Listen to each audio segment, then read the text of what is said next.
Good morning, ladies and gentlemen, and welcome to a very, very special Game in the Life episode where today we're going to be going through 33 years of gaming history. Ever since 1993, when I was 4 years old, every single one of my personal game of the years ranked. Top tier rank gets played on the stream. I'm not sure what it's going to be. The criteria for ranking is going to be pretty open, really. Going to be based on the good times, the great memories, just how memorable in general the game was, the nostalgia behind it, how I feel about it now versus how I felt about it then, how it looked, how it played, what the general vibe was at the time. And as we go through, I'll be talking about my life and kind of reflecting on who I was at the time, what I was up to, what kind of things I was doing, what gaming snacks I was eating, what my setup looked like, who I was hanging out with, what was going on in my life, and everything in between. Gaming is a massive part of all of our lives, and I wanted to reflect that in this stream and really bring to life my own life through the games that I've played and the moments that kind of made me, I suppose. So, without further ado, let's start the first one, shall we? Should we get going? Let's do it. If you are, just before we do get going, this is a live stream, so we'll be chatting to people in the chat as we go when people drop in and out. If it's pre-recorded, I hope you do enjoy the content. Please do remember to smash that like button, share with your friends, say hello in the chat. It means a lot. Your interaction will mean a lot, and I really want some support pulling this tier list together. So I want your views, and I want to play off you guys to see where we get to with how we're going to rank all these bad boys and all these classic games. So let's get going. So the first one on the list is it's a bit crazy, really. So this is probably my first core memory, actually. 1993. I come home from nursery, I think it was. I think it was like nursery. Felt like school, but it was probably nursery. Must have been like 4, coming up to 5 years old, maybe even 5 at the time. And my mum and dad greet me from school with a brand new Sega Mega Drive 2 with Sonic the Hedgehog 2 on it. At the time, I remember the smell. I remember the smell. I remember the box. I remember like the thick cardboard box and like opening up the flaps and like opening it up. And I bet my mum and dad were probably like trying to stop me like damaging this box and everything that was inside it. And yeah, it was a mad day. I remember it very vividly. And I remember plonking in Sonic the Hedgehog 2 and just being absolutely amazed that you could play as both Sonic and Tails at the same time. And that Tails actually like flew up in the air a little bit, which was pretty crazy to me. And only because up until that point, I'd only ever really played Alex the Kid on the Master System, and Sonic the Hedgehog 1 on the Master System as well, like the real classic, where you had the little map that he kind of walked through and stuff. It was yeah, it was absolutely mad, dude. I remember opening it up and whipping it in, and that old kind of classic Sega that you hear, and then the music and everything, dude. And I just remember playing through that, and like I never really got to the end, but I always used to love like the special stages and jumping around after the Chaos Emeralds. I think that was the one where you're like in like a half pipe. I'm sure it was like in a half pipe, you have to like run around it and like kind of collect all the rings up, and the amount of rings you collect, and but I think you like get damaged by mines and stuff as you go in, and if you get damaged by too many mines, you can't pick up the Chaos Emeralds, but then you can if you don't get damaged by them. And I always remember the soundtrack for the levels as well, and there's one in particular at the end. I forgot the name of the stage, but it's one of the boss battles, and it is just properly sick. I will share that on the channel on the Discord, actually. I'll find that boss battle music and I'll share it. If you do remember that boss battle music, let me know. But it was absolutely insane. So cheers, Mum and Dad, for that gaming memory. And with that, I think Sonic the Hedgehog 2, in terms of memories, nostalgia, I think at the time for the game, it looked great. It was still working on like a Sprite engine, and but everything was really crisp, like even for that time. And the gameplay was really solid, and I could even pick it up now. I used to play like even Sonic 3 like a little while ago, and they're still pretty solid games now. But having said that, if I think about some of the other games in the list, probably like memories wise, core memory like takes this up to like an A. But if I was going to do it based off just the game alone, we'd probably be sitting at about a B. So I think, oh, I don't know. It's a tough decision for me, actually. This is literally like my first game in memory ever. We'll stick that on an A. I mean, we're not going any higher than an A, so it's not going to make it like the game of my life, right? And I think that's something I neglected to mention at the start of the stream, is that this particular tier up here, whichever one of these games makes it to that top tier, we're going to play on stream again all the way through to the end. We'll find some time for it, and we'll play that bad boy all the way through. And there's some amazing selections here. So that was 1993, the most core gaming memory that I've had. Sonic the Hedgehog 2. Thank you, Mum and Dad, for all the good times. So the next one, coming into 1994, is a game that probably my mum and dad shouldn't have let me play. And this was my kind of game of the year for that time. And this is up against games like Day of the Tentacle, Sam and Max Hit the Road, if you remember them. So like old school like adventure games. Like I used to play a lot of them as a kid with my mum and dad. Super Street Fighter 2 was absolutely amazing as well. So we used to play that a ton with my buddies from school. Aladdin, the game, Cool Spot, if you remember that, and like Sonic CD, and like you're starting to move up into like Sonic 3 and shit like that at this point. But one game that really stuck out for me, yo, bro. Nice, the one time I'm not late for the stream is when I'm at my job. Oh, I'm sorry about that, dude. Good to see you though, man. Really good to see you. So yeah, and that game, you could probably see it in the list, is Mortal Kombat 2.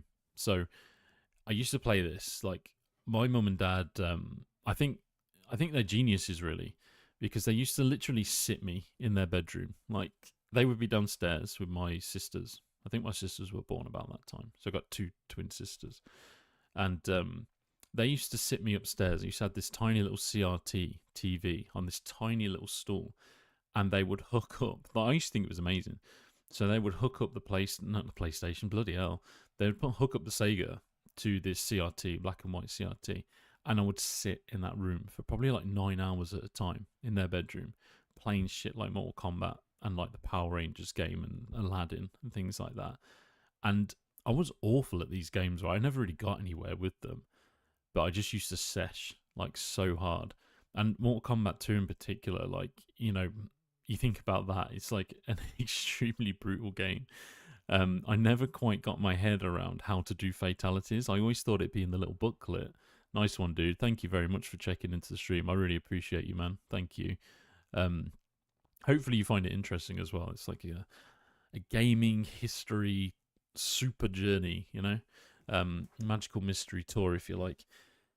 So yeah, it was brutal. And what I was always obsessed with was playing with Sub-Zero. I don't know if this is just a kid thing or just a me thing or what, but I used to play Sub-Zero. I used to be obsessed with the thought of doing like the freeze fatality on people. And like you could always, like, if you left the game for a little while, it would like kind of flash through the fatalities and kind of like showcase them to you. But I could never figure out how to do it. And I always used to be obsessed with, you know, when the little dude comes up and he says, "Toasty," like that. And you like smack someone, like, you know, you uppercut them and they kind of fall off the bridge all the way down into the spikes.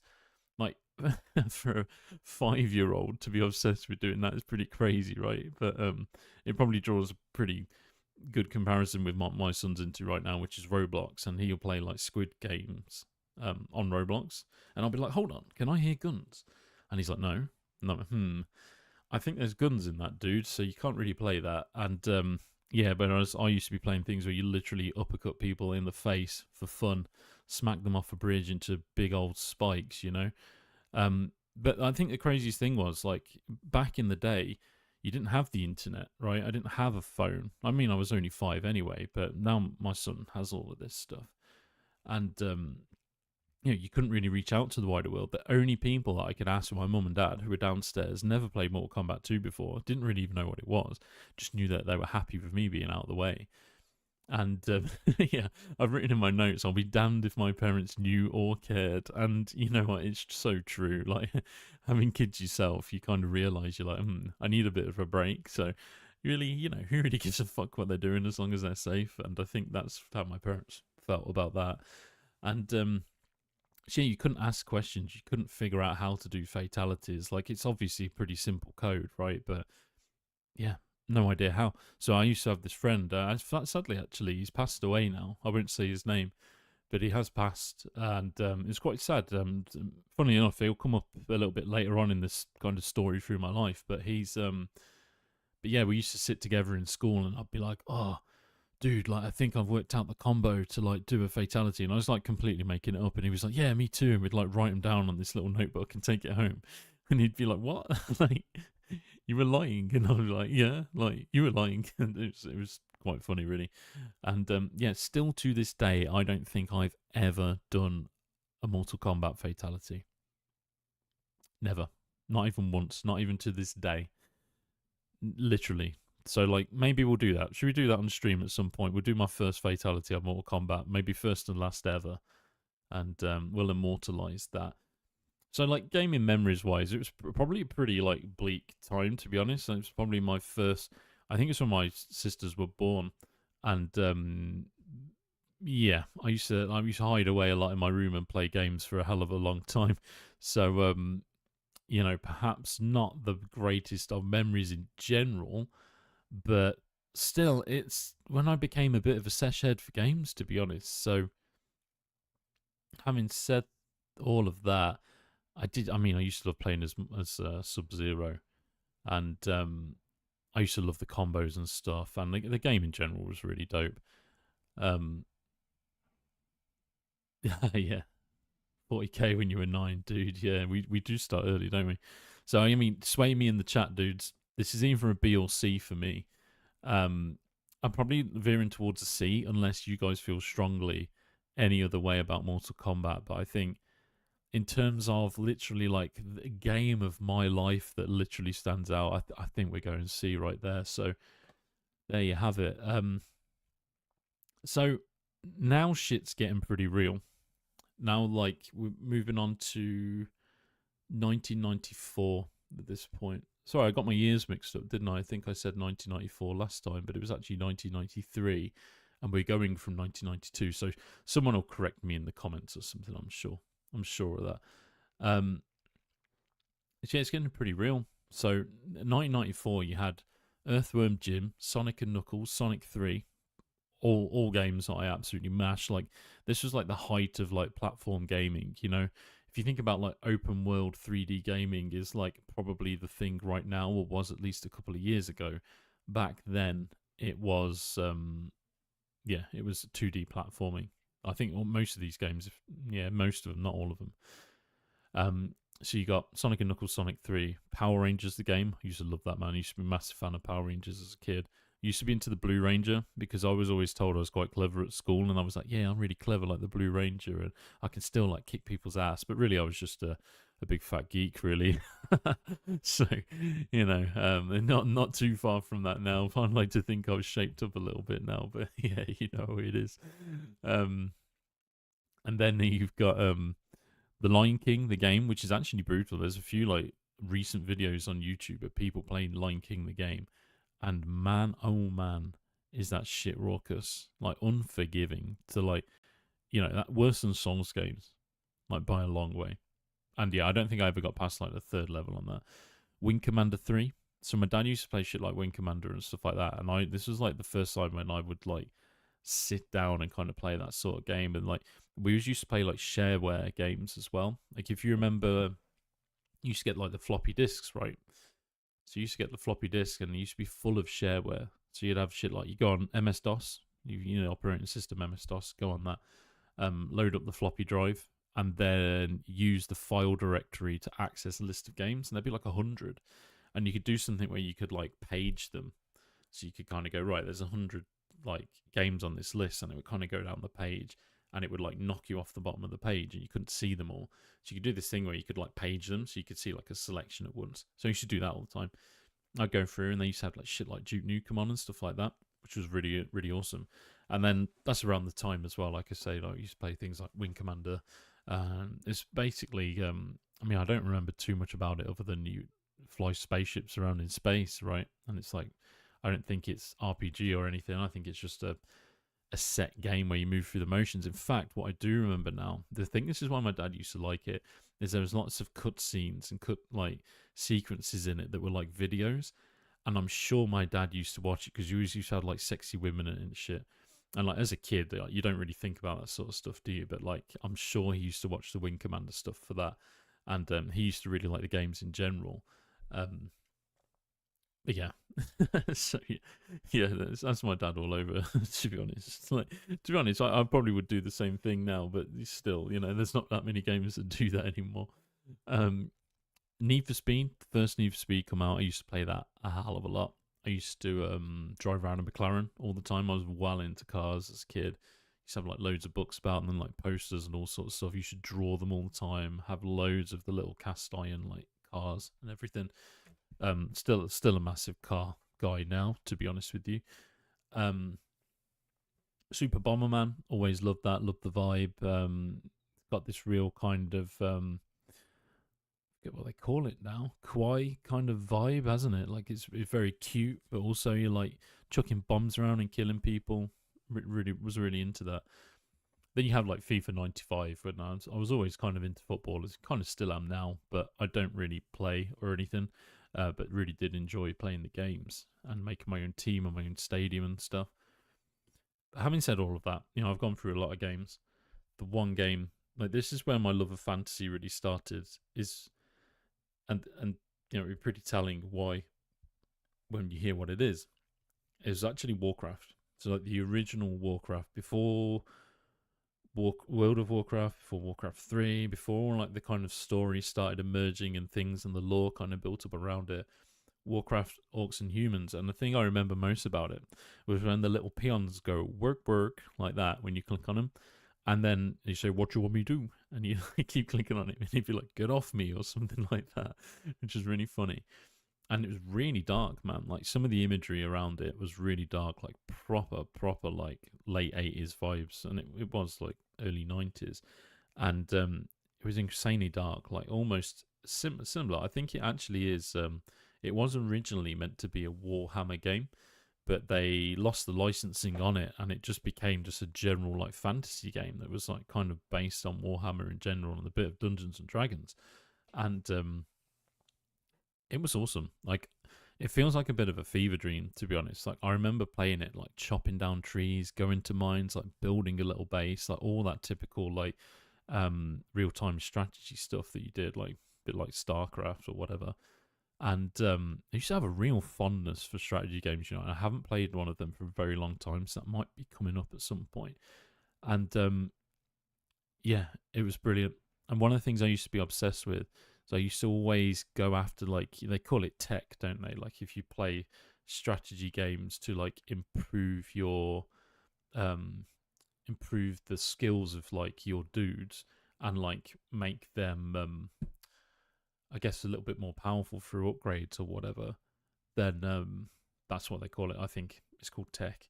And I used to focus on that, and I used to always make loads of mages, and I was always upgrade the mages to the top that I could, and then you'd be able to like summon elementals and shit like that, and do loads of cool magic. And I remember that very very fondly, and I remember always getting to like this dungeon level. I think at the end of the game where things got a little bit more enclosed, and like you didn't have a base. I don't think you just kind of had to like walk through this dungeon with like a set of dudes that you've been given, and like that almost, I don't know, but might be the very very beginnings of what Diablo came to be. Like if I think about what that was and what Diablo became, like Diablo 1, like the synergies between them two things are so tightly wound, in that, an isolated dungeon versus, these orcs and these kind of hideous creatures, the warrior like in that darkness, kind of left alone with like limited resources. um anyway, you get me. It was brilliant game. Like I said, a bit of a fever dream. Great game, a real great step on to some of the games that I most love, actually. And with that, I think Warcraft Orcs and Humans deserves a spot, probably in the Bs. I don't know if it's really an A tier. Like core memory wise, it's a good step onto modern day, but I'm thinking it's going in the Bs for me. Right, before we move on, I'm just gonna have a quick drink of coffee. We're on to some real good shit now. Like things are really really ramping up.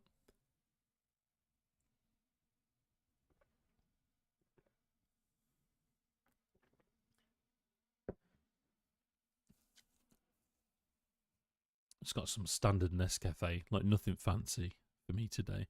Keep running out of coffee because I drink too much.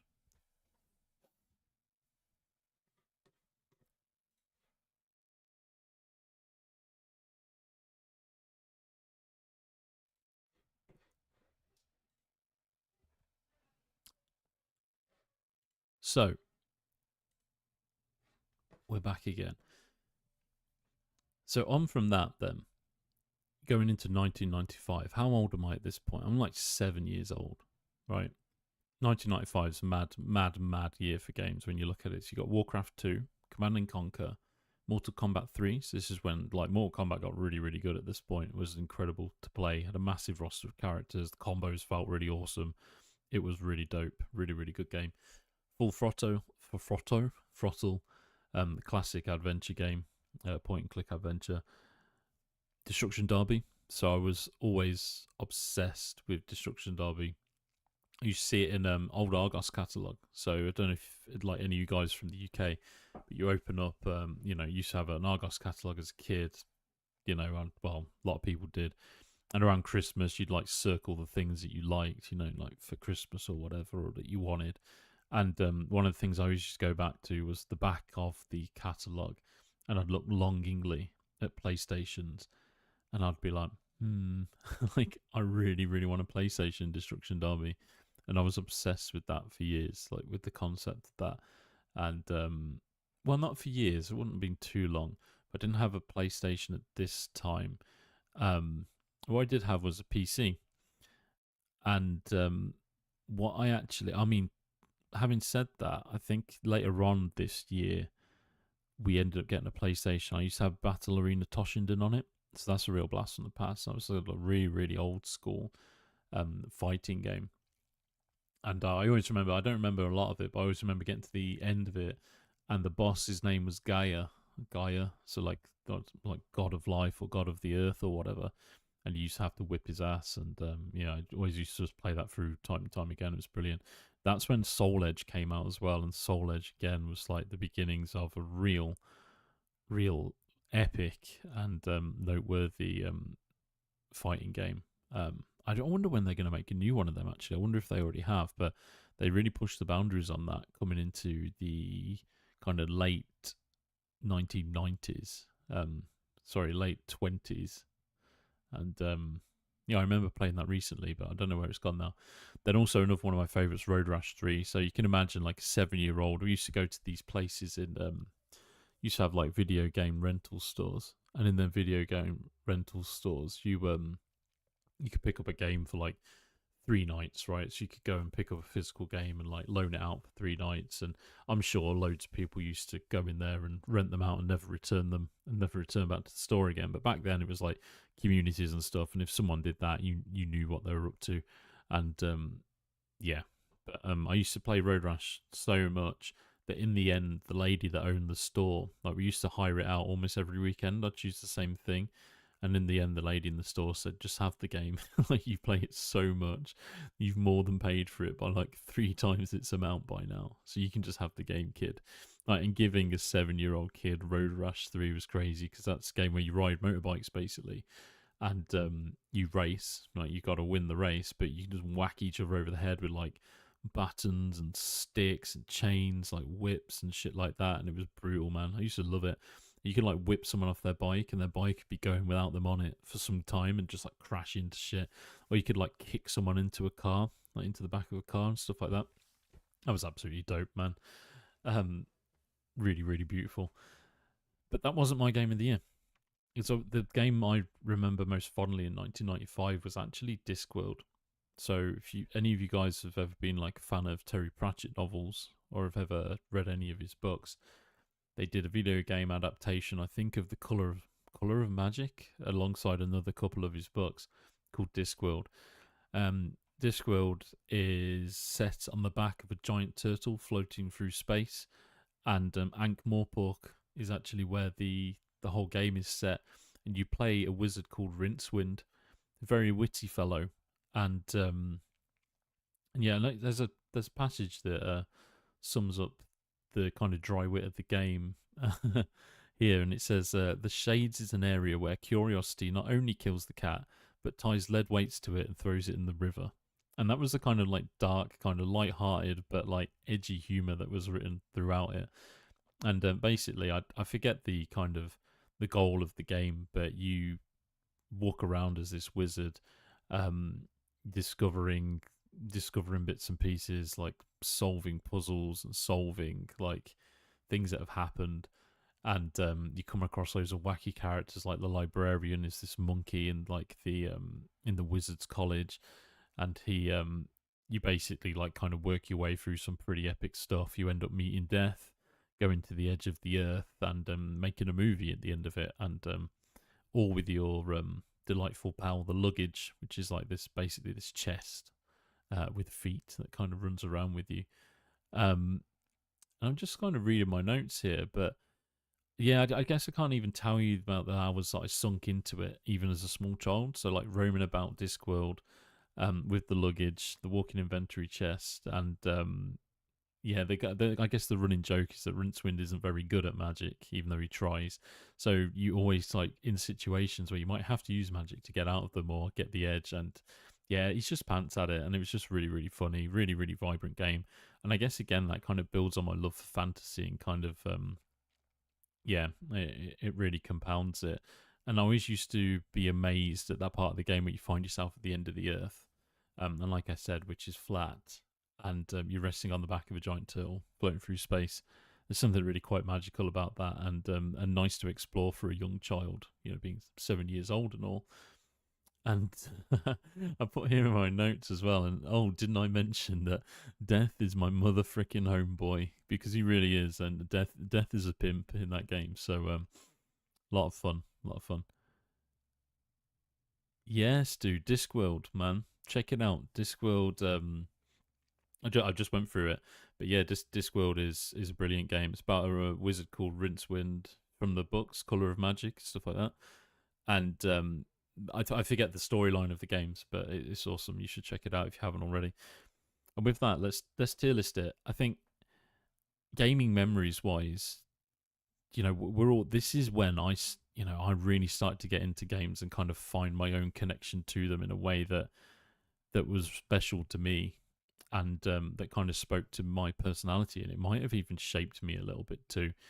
Um, I actually ended up reading a lot of Terry Pratchett books as a kid and young adult because of this. And one of my favorite actually was Carpet People. If you haven't read that, I would recommend it. I actually went into school um, dressed as a character from the Carpet People called Bane. He has a cloak and like a sword and stuff, and every other kid was like dressed as shit, like I don't know, like the Grinch or whatever. And I turned up as this fucking like hero from this weird obscure Terry Pratchett book, and it's mostly I think because my parents couldn't be asked to do me costumes, so I made my own. And yeah, it was dope. Like what a good time in my life. Like kind of gave me my personality, and kind of really set the scene for kind of who I ended up being, to be honest. And at this point, I was in I think I was in primary school. Um, and yeah, I was obsessed with this game. I used to play it every single day. So there we go. We got a couple in the A tiers now, but we did not quite broke into the S. I have a feeling we might do that very soon. So moving on through the years, 1996. I'm 8 years old at this point, and it's a crazy year for games. This is where the PlayStation really starts being like the mainstay of everything, and you've got the N64 as well, and it's also when Command and Conquer Red Alert came out. And if I didn't just love that game because I love that game in general, I love that game because of the intro music. So like Hell March is the official kind of intro music for Command and Conquer Red Alert, and if you've heard it, you know how dope that is. I used to love that as a kid. I used to watch the intro for that over and over again. I was really into heavy metal even as a kid. I am now. Absolutely love it. Talk to me about it anytime. I'm happy to give you my recommendations and share some music with you and listen to yours too. Big fan of Command and Conquer Red Alert. Also, massive fan of Super Mario 64. The amount of hours that I ploughed into that, I think that came out about the same time. Brilliant, brilliant game through and through. I don't think anything. I think there was Super Mario Galaxies, wasn't there? And there was the latest one on the Switch that came out too. Forget the name of it, but nothing has quite captured the magic of Mario like Mario 64. If you've played it, you'll know, and if you know, you know. You know, I don't say anything else.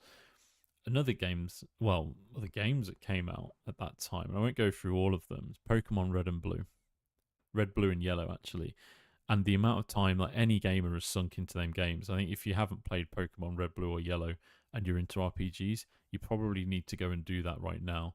They are insane games with an insane amount of depth, and it's so easy to get your hands on.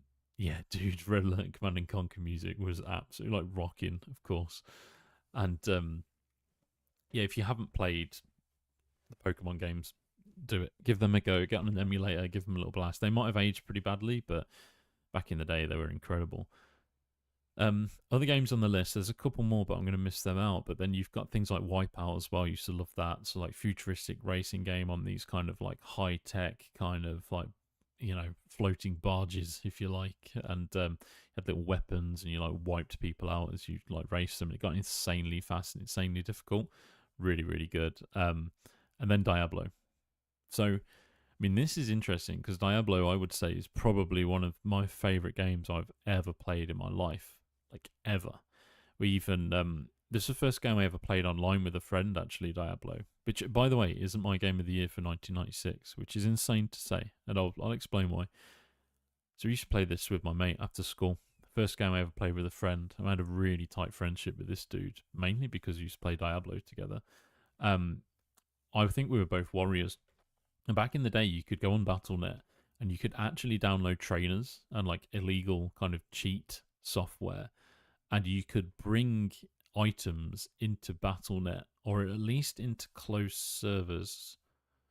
I can't remember now. Someone correct me, but you could basically get like modded items into the online version of the game. So we used to mod the shit out of all our items and put them on our dudes and just go and like wipe out like everything in Diablo. Of course, like the setting of that game and like just like how dark that is, like they've never truly got that back. Diablo 4 didn't hit the mark again. Path of Exile, I would say, hasn't hit that mark with how dark it is either. And I think there's a little way to go for these ARPGs to like get truly dark and back into that zone that Diablo kind of put you in the first place. And anyway, brilliant game. One of the best games I've ever played. But still, one of the things that really stuck out to me, and this is the reason why, it's a game called Toonstruck. So, game based on it was a point and click adventure starring Christopher Lloyd. His name is Drew Blank, and he's an artist that is transported to an animated world he created while suffering writer's block. And basically, you play as Christopher Lloyd, like clicking him around the screen, and he's like exploring this like toon world. And this was about the time that like Space Jam and stuff like that had come out, and it was really dark as well. So there's like loads and loads of dark moments. And I mean, I haven't got them in my notes, so I can't reflect on exactly what they were. But basically, like you end up torturing a load of like animated creatures, and they like come after you, and they like want to kill you and stuff. And at the time, like I was probably like 8 years old. I think that's why kids love shit like Roblox and like Garden of Banban and what else is it they play? Oh God, I forgot the name of it now. It'll come to me, but kids love playing that warped shit, and I used to love that too.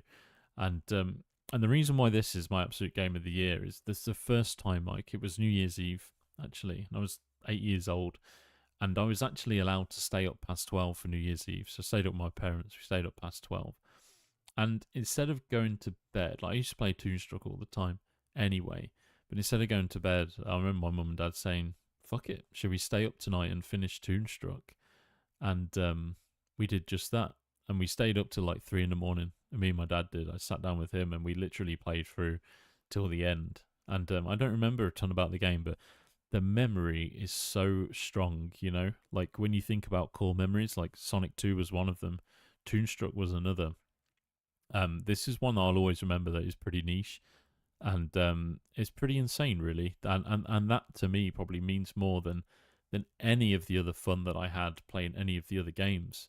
In that it was such a defining moment for me, and such an amazing time that I really truly remember so clearly now. That yeah, we're gonna whip that in the A tier, dude. I think that's going straight to the A's. It's not in the S, and it's not in the S because like, I couldn't pick it up and play it today. Just no way. Like, I couldn't pick that up today, man. Like I just wouldn't enjoy it. I don't think I'd even like the setting, but back then it was such a strong memory. And it's crazy to think that we've got 2 point-and-click adventure games in the A tier right now. Like that's insane to me. First Diablo I finished with my friend and think it's too dark. Wish I could get him into Sacred, but so far being an adult does suck, man. You're right. Do you think it's too dark? Like, I love Diablo 1, man. I really love dark stuff. So I've been chatting a little bit about on the channel, actually. I'm going to, I'm writing out a book or writing out a set of stories called Orc Horn. And I might change the name of that. And it's basically just super, super dark fantasy. Like, desperately dark fantasy to the point where, like, if you let's say like a bunch of monsters like rose from hell today, like it wouldn't be fun, would it? There wouldn't be anything redeeming about it. Like it'd just be a struggle. It'd be horrific. And that's what I'm writing the books around, is like the kingdom of man besieged from all sides. Hope's gone. There's nothing left other than just humanity itself, and humanity only lives on in their moments of struggle against these foul creatures. That's what the book's about anyway, or will be about, and I'll share more of that as we as we go and through later streams. But yeah, big into like real dark fantasy, but I'm not into dark fantasy as others have pitched it. So Diablo was good though. It sounds mad. So this year, this is probably the best. Like when I was looking through and I was doing the research for this this stream, like the year actually, probably the strongest year for games of all time was 1997. And the reason for that, and I'm not going to go through all of these, I'm just going to reel off the names and I'll leave you guys to your own conclusions about what other games I could have chose to go as my game of the year in 1997. You had Odyssey, Oddworld, Abe's Odyssey. I don't need to say any more about that. GoldenEye, 007 GoldenEye, the N64. The first Grand Theft Auto, the first Fallout, Carmageddon. Carmageddon is just insanely good. Curse of Monkey Island, another point-and-click adventure game. This is when point-and-click adventure games really got into their stride and then started to trail off as well. So they came out of popularity pretty soon after 1997, I would say. Tekken 3, what a game. Tekken 3, I've countless hours playing that with my cousins till God knows what time of the morning as kids. Age of Empires. Age of Empires needs no introduction. I'd expect point-and-click strategy again. Fantastic game. And Need for Speed 2. So Need for Speed 2 probably the worst out of the lot, but my personal game of the year, and this is a change gaming for me, and actually is I think we're coming to the S tiers right now. I won't make you guess, but Final Fantasy 7. So Final Fantasy 7 is probably the first game that I really set out, got captivated in. Like, it completely captivated me. I didn't have a memory card, actually. So for the first probably half a year while playing Final Fantasy VII, I didn't have a memory card. So every time I played it, almost every time, I used to play it from the start. There's a couple of times I tried to leave my PlayStation on overnight so that it wouldn't, I wouldn't have to restart it again. My mum turned it off while I was sleeping, and I got really pissed off. But oh my god! But I used to play that first part of the game over and over again. It never ever got boring. And then the craziest thing happened. I got a memory card. I remember it's one of them fancy memory cards you got. It was like see-through and green. You'd like plug it into the front of the PlayStation, and I wrote my name on it, writ such and such's memory card, and then I had Final Fantasy written on it and Gran Turismo written on this memory card. And and it just captivated because I mean, I'll read from the notes a little bit, but if you've ever played it, then you get it, right? So it's like an epic, deep sci-fi RPG adventure that for very many was their first outing in that classic setting of Final Fantasy. So escaping Midgar and Shinra to find out about Sephiroth, the Calamity, watching all them events unfold, the world fighting back against an extraterrestrial threat, not to mention the sadness of Aerith, going to the Costa del Sol, breeding gold chocobos, discovering ancient magics, getting crazy summons, doing like epic battles, and just uncovering this massive story across this massive world or across 3 discs. And I ploughed 100 hours into that easily. And I used to have this save, and I used to, I think for many, many years, after even getting to like the end game and you had like Emerald and Ruby weapon kind of hanging around in the world, I never completed them as a kid.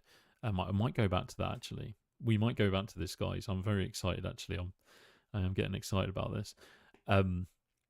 We never did complete it fully in the end. We did complete the game, but we didn't get that far. We didn't complete Emerald and Ruby weapon. I would love to.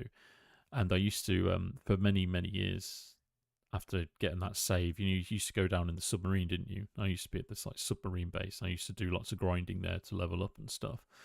And I did that for many, many years after that, and I got my gold chocobo. I used to do chocobo racing for hours and hours and hours. Like, you're talking like literally whole 8 hours of a day just doing chocobo races in the golden saucer, like going to playing on all the gambling machines and everything. It was fucking brilliant.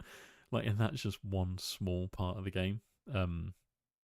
Incredible.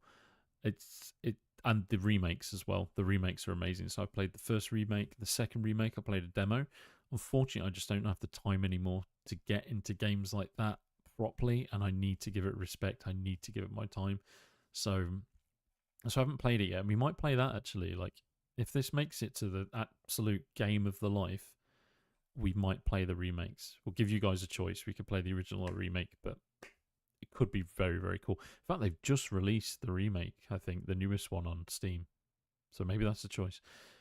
Anyway, what I would say about that is rip the best days of my life, because they're probably my best gaming memories of all time. Sat in that tiny room as a kid again, this time with the colour TV, smashing Final Fantasy VII over and over again for so many hours. I actually remember I used to play it at my cousins, and they used to want to play the PlayStation. I'd be like, no, you can't play on the PlayStation because I'm playing Final Fantasy. It's important right now. And if you've ever played Final Fantasy VII, you know how important that is. And it's everything about it is beautiful. Like, even like the materia, right? So leveling up materia, when you level it up to max, it's absolute max level. Of course, is the most powerful it could be. And there's so many different options, and you can link different materials like inside of your armor, and it gives it different characteristics, which is just beautiful. Like, for a game that is that old, and then when you max it, it makes a little baby materia, a fresh one, and then you can put that in your other dude's armor and level that up as well, and have 2 of them. So fantastic. I don't really quite know what to say about just how good this game is. It's going straight in S tier. It's got to. It has to, you know. I'm tempted to stick it straight at the top, but I can't do that. We're going to wait to the end and we can rank all of the STs together. Oh, God. God, imagine if I, like, accidentally refreshed the page then. That would have been fucking shit. Anyway. So, I think we're on to more S tiers here, actually. This is like, so I haven't written notes for all these, but I have got a list of all the games that I played. So, moving on to 1998. Off the back of Final Fantasy VII, off the back of GoldenEye, off the back of Gran Turismo, off the back of some real hard hitters and some real good shit in terms of video games. I'm 10 years old at this point, and this is when computer gaming literally almost becomes my own personality. For many of us, I guess that happens, right? Like, you know, you didn't used to be a thing when I was younger, but I think nowadays you do have like the gamer crowd and stuff like that. Back in the day, you didn't. You were just a geek, man. You were just someone that never left the house, and we can all relate to that, I'm sure. Did used to leave the house, used to do all sorts of shit. I used to like BMX a lot, actually, with one of my friends about this time. I was about 9, 10. I had a BMX, used to go out tons. But other things I like to do was sesh all of these games. And I mean all of them. And I mean sesh. And I mean fucking sesh so much. It is just like, if you had a job, like I could do now, You ain't going to get through any of these. So let's roll through them. But these, I'll finish with my game of the year for 1998. But let's start off with the other contenders. Half-Life. Did I say any more? Fucking Half-Life. It's not even my game of the year. Like, apparently Half-Life 3 is in the works and it might be coming out reasonably soon. They've teased it a lot. People are playtesting it, so keep a lookout for that. If it happens, we're playing it here on the channel. StarCraft 2. So StarCraft went from being little boy, popular, decent. I used to play StarCraft back in the day as well. And StarCraft 2 really amped it up. It really became something special. Metal Gear Solid 1. So Metal Gear Solid 1 was probably one of the greatest games of all time. I think this would be some people's game of their life, actually. And yeah, I used to love that as well. Ocarina of Time. So Legend of Zelda Ocarina of Time. Played through that as a kid. Absolutely hooked on that. Another massive gaming memory for me. My dad used to play it too, actually, which was hilarious. So when I was at school, sometimes if he'd had the day off work, he would literally sit in my bedroom and play Zelda on my behalf and fuck up my save file. But he got hooked on that as well. And in the end, I think when I finished Ocarina of Time, he like stole the N64 and played it himself all the way through. It is just that good, isn't it? It's a brilliant, brilliant game. In fact, I think he defeated Ganon actually before I did. I don't think I could do it as a kid. Resident Evil 2. So I used to play the start of Resident Evil 2 over and over again. You know, when you get to the liquor, so that thing that hangs off the ceiling is really fucking weird.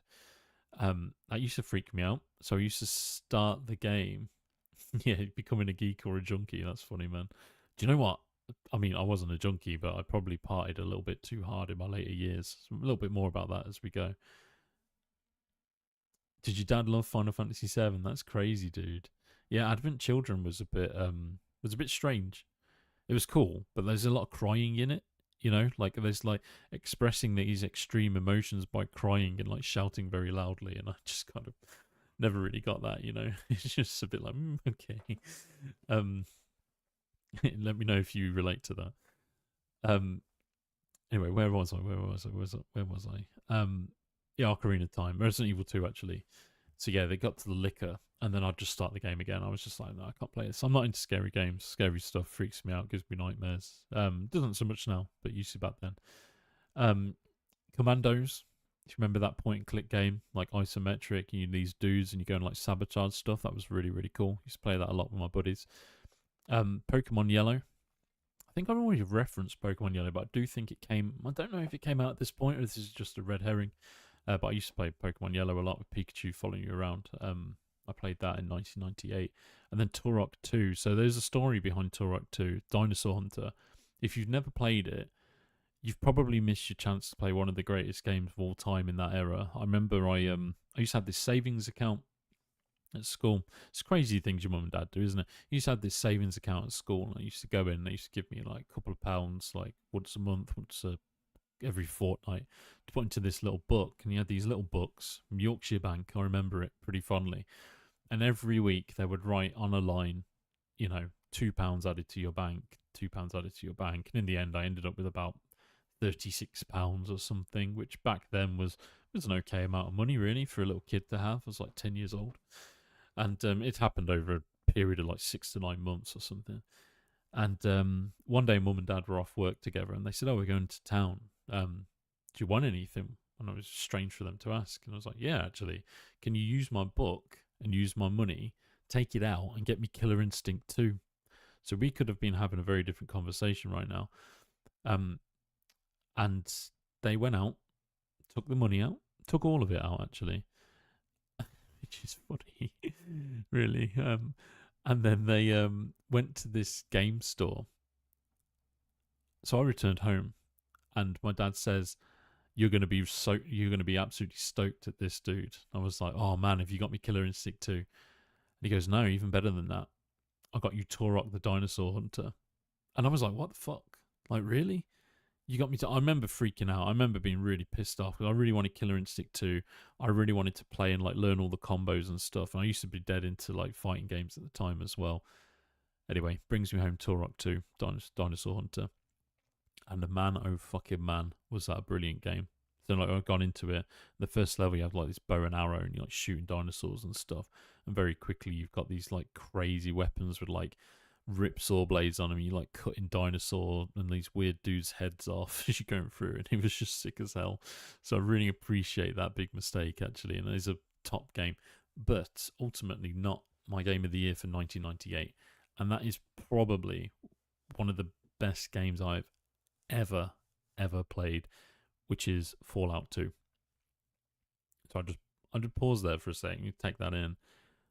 Fallout 1 was amazing, but Fallout 2, like I literally still play that now. Like if I get like a quick like 5 minutes, 10 minutes, sometimes I'll just snip on Fallout 2 and just like fuck about on it. Even now, like how old am I now? 36. I was 10 at the time. 26 years later, still playing that game. There's been some amazing little expansions to it. I think community-based expansions um, that allow you to, well, not allow you to, but they expand the story and make it a lot more decision-based. And they put a few like extra quests in there and stuff, which is pretty incredible. And I mean, it's just such an amazing game. Like from the start, doing the kind of trials of Arroyo, I think it was, and you kind of come out of there and you've got to go into the wasteland by yourself, and you're exploring all of these different towns and cities with all these strange people, and you really do feel like an alien, and people treat you like that. And how you set up your character really does define how the rest of the game goes. So what I used to do is I used to set up characters that were really high in strength and endurance, and I'd just probably beat everybody up, and I'd just like punch everyone in the head and knock them out and steal all their stuff. Like that's what I'd go for. I'd usually like go into a town, save my game, go straight to the nearest store, kill the dude in the store, take all of his stuff, kill everyone else, take all their stuff, and then like kind of move on. But then as I've gotten a bit older, like I like to play like intelligence builds and just kind of talk my way through things, and like kind of sneak around and steal stuff and things like that. And even now, it's still got replayability. I could fire it up now and have a very, very different game to the one that I had all them years ago, even like a few months ago. And it's so beautiful, and it's so finely crafted. The guns and the weapons, the interactions, even the little cut sequences as you're chatting to some NPCs to give them a little bit more character. The way the world's created, there's a lot of NPCs that you can't actually properly interact with, but it still feels so deep, and it feels like everyone's there for a purpose. The little side quests, the mystery behind what's happening in the wider world. You can even stumble across like little like unknown locations that have little like quests and stuff attached to them, and like crazy shit like crossing like a weird like magical bridge, and it's just some mad stuff. And there's some really nice Easter eggs as well, and it's insanely punishing too, so it's very rewarding to play. I'm in love with Fallout 2, guys. I just am, and for that reason, and I talk about like how it sits in my life, like that is a game that truly took everything away. It take everything else away. I didn't think about nothing. Not that I used to worry about anything as a kid or anything like that, but there was nothing else more important to me than playing Fallout 2. And when I played that game, literally nothing else mattered. And I still feel the same way now. And nostalgia-wise, probably one of the strongest nostalgia hits that I'd ever get from a game ever, to be honest. And I think, we might have a game of the life contender on our hands. So amazing. Keen to get your thoughts. Let me know what you think of Fallout 2 in the chat if you're about and you've played that game. Commandos was brilliant, dude. Yeah. Spin-off of what about Robin Hood, dude? Turok, if that's what you mean. Sorry, I miss it. I was going off on my soliloquy about Fallout 2. I do love that game so much, so it was going to happen. What a beauty. So moving into 1999, I'm 11 years old. You start to find your feet as a kid at this point, don't you? I was into skateboarding a little bit at this point, so I ended up skateboarding for many, many years. I was a skateboarder for, God, yeah, very, very long time. And it's about this time when I started doing that. I was very sociable. Used to have a lot of friends. Used to like hang out with a lot of other gamers and stuff. And this is when shit started. Like, this is when I was started to become me, I would say. And I'll rattle through the games. We won't spend too long on them this time. I want to keep the pacing quite nice. But 1999 contenders for my game of the year were Age of Empires 2, incredible. Resident Evil 3, smashed it. Tony Hawk's Pro Skater, I probably played that more than probably every other game on this list combined, to be honest. Still not my game of the year, though. Final Fantasy 8.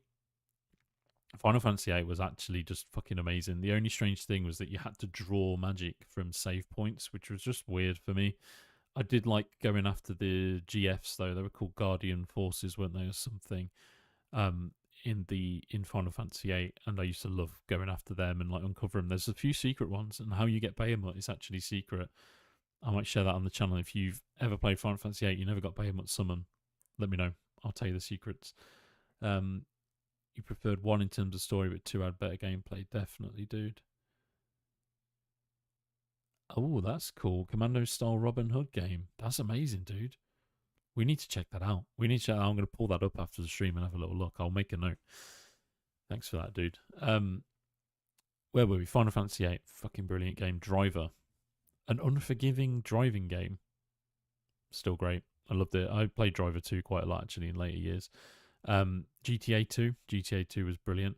I think I only had a demo mode of that, though. I didn't have a proper full game version. Medal of Honor is what it is. Just love shooters. Actually start to get in. There's a bit of a love affair with shooters coming up in my later teens. You'll see a pattern emerging. Roller Coaster Tycoon. Used to play that for hours and hours and hours. Build my own roller coasters. They used to have Alton Towers in the UK. It was like a set place that you could go to, which was really, really, really cool. I used to love going around there, and I used to go Alton Towers with Mum and Dad quite a lot as a kid, and it was awesome being able to play it as well. So a lot of fun. Gran Turismo 2. So Gran Turismo is just like, yeah, one of the all-time greatest racing games, right? I used to love them even from when I was a kid. Still love them now. I played the latest one a couple years ago. Haven't really touched it for a while, but it could be good to go back to that. Then you got things like Super Smash Bros. And Worms as well. Worms was another brilliant game that I used to probably spend too much time on. But ultimately, I mean, the story in this game, like, so it was this, I'm not going to name the town that I was in, but my nan and granddad, unfortunately, both passed away now, which is quite sad, and took me and my cousins out, and they've both grown up and kind of moved on as well. And we were at this park in this town, and this park had like, we're in the UK, right? So shit like this is just commonplace. But this park, there's a bridge over this river next to this park, and there's a castle at the top of this hill. So there's a castle, and then there's another bridge that goes into the town centre. And on this bridge, off to the side, there was always this computer game store, and I never, ever, ever went in there. Never went in there. I was never really allowed to go in there.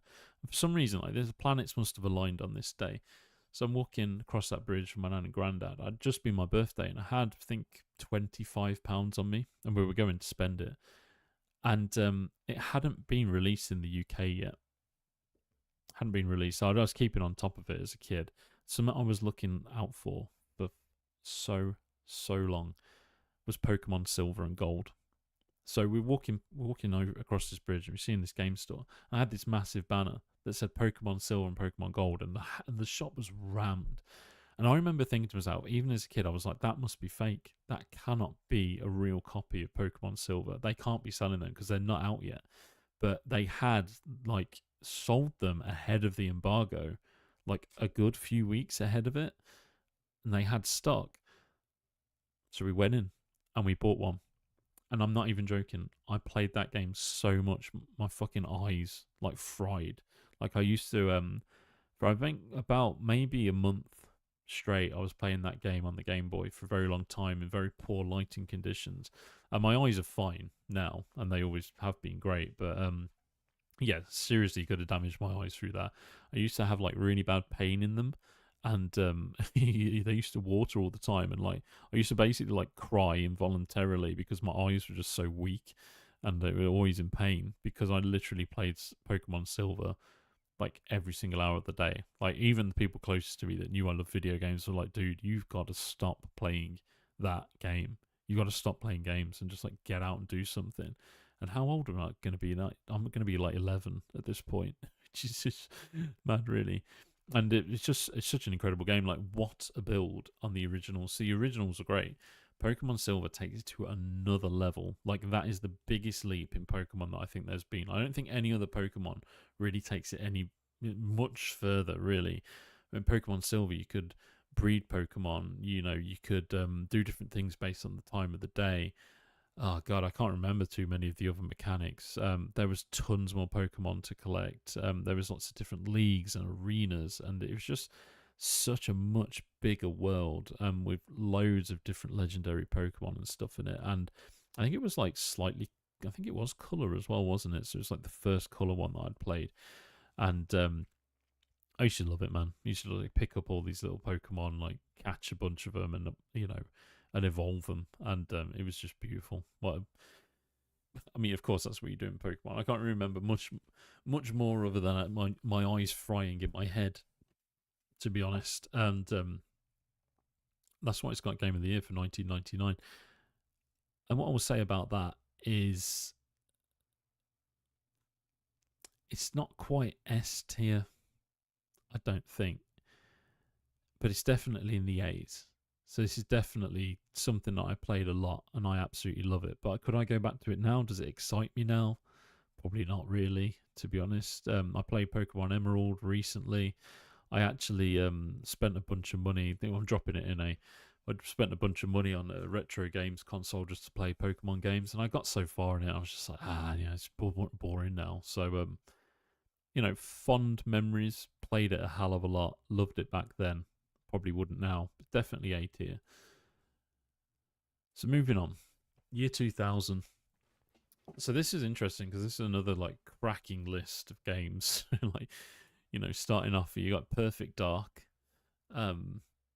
Perfect Dark. It doesn't need any introduction. If you've never played Perfect Dark, go and check out the original Perfect Dark. It's like the spiritual successor to GoldenEye 007. And wow, what a game. What a build on that whole formula. The gadgets, the tech, the story, the kind of like alien invasion, the secret agent side of it, the writing, oh my god, what a good game. Got Tony Hawk's 2. More of the same, but better. Used to play it a lot. Used to be obsessed with skateboarding, so why wouldn't I? It's kind of like the equivalent of how I play Call of Duty today or something. Counter Strike, so the original Counter Strike. I started playing that about 2000s. Met a couple of dudes in school. I was like, oh yeah, I play Half-Life. They were like, do you play the Half-Life mod, Counter Strike? And I was like, no, what's Counter Strike? And then, wow, yeah, who doesn't know about Counter Strike now? I don't think many people. WWF SmackDown and SSX Tricky. I think it might be in the original SSX. I used to play a lot of sports games or like alternative sports games back in the day. And WWF SmackDown, I used to make stupid characters, and I used to give them the move set of like Rey Mysterio Jr. and like kind of like jump up and like grab people's heads with my legs and like flip them around and shit. Brilliant fun. I used to play that with all my buds. Like, we'd use cage matches all the time. And I used to sit in my mate's bedroom. We'd listen to Eminem, of all things. Don't ask why. I do like Eminem, to be honest, and I do like rap music in general. I'm more of a heavy metal guy, if I'm honest, though. But you should sit in his room playing WWF SmackDown, and we do cage matches and just throw people off the top of the cage, basically try and kill them through these tables. It was brilliant. But however, it's not my game of the year for year 2000. Game of the year for me in the year 2000 was Diablo 2. And I don't know if I really need to explain why, but that built on the darkness and the kind of mystery and that foreboding feeling of Diablo 1, and added so many different classes with this like massive layer of depth and complexity to how they play, the way the items the way the items stack up onto your builds, the general story, the vibe, all of the characters absolutely spot on. The Butcher, fucking Butcher, dude. If you remember that first encounter, like that's like almost like this. I mean, FromSoft games were around at this time in a big way anyway, weren't they? But if you think about, like, that was like the first challenging boss really I ever fought, where I was like, holy crap, like, how am I going to beat this dude? I still don't really know how I did even now, but I used to play a paladin. And I'd leveled it up. I think I used to play in, like, I didn't ever play hardcore or anything, but got it quite high. I don't know if there was a ladder for non-hardcore, But I used to play it tons, dude. I used to have a paladin with zeal and then the lightning aura, and I'd just kind of go into these massive groups of monsters, just like whack them all with my sword. And yeah, massive memory for me was this is about the time actually moved from like school to college. Hello, brother. How you doing, man? Evil Pie Man. Welcome to the stream, my brother. Good to see you. You run to the butcher in D4. Did you kill him? He's quite hard, isn't he? So yeah. Anyway, so big memory for me is we were transitioning from like school to college at this point. Me and my buddy used to play it tons. We used to sit in my room. Like I remember one particular Sunday night, we were sat in my bedroom. We pulled an all nighter just playing Diablo 2. Just literally didn't sleep. Walked into town, thought about going to college, and then just literally turned straight back. Of course, he killed you. He has to. Yeah, literally turned straight back, went home, went to bed, woke up and played Diablo 2 some more. And that's about the time when computer games, I'd kind of realised, actually, probably almost kind of taken over my life a tiny little bit. I used to enjoy doing them more than pretty much anything else. And hence why I'm talking to you about them now as a 36-year-old man. But to rank this, it's going straight in S. And it's going straight in S. The replayability, the depth, the darkness. There was a remaster recently. I played that as well. We completed that. Fantastic game. I think it's more the memories than the gameplay for me. And just how, I can't even tell you how many hours we sunk into it and how many times I did Mephisto runs and Baal runs. Lords of Destruction was amazing. Room words and discovering like new items in like nightmare difficulty and stuff. It was absolutely spot on. Even the online play was great and doing the cow level and stuff like that with people. So yeah, big up. That was a brilliant year. So now it starts getting, I mean, things don't really change from this point. I think I get a little bit more, I guess these are mainstream games anyway, but I get a little bit more mainstream from this point on. So 2001, the games that we have to kind of pick from, and these are all games that I played so much. GTA 3, Halo, the original Halo, Final Fantasy 10. So Final Fantasy 10 I played all the way through till the end and then some, and kind of like you almost had to do New Game Plus before you even completed the game, really. So you had to do like a save right near the end of the game, and then you could basically go and like get super powerful, take on the Dark Aeons, break magic limit and all, break damage limits, sorry, and all that sort of stuff. And that's what I did for the longest time. But my game of the year in 2001 was Metal Gear Solid 2. So Metal Gear Solid 2 was absolutely amazing. Like Metal Gear Solid 1 was great, but Metal Gear Solid 2 like introduced this idea where like you could really interact with things. So you could literally like sneak up on people and aim your gun at them, and it would like freak them out, and they'd like almost like subdue, and they'd drop their weapon, and then you could like kind of like hide them, like knock them out and stuff like that, and hide their bodies.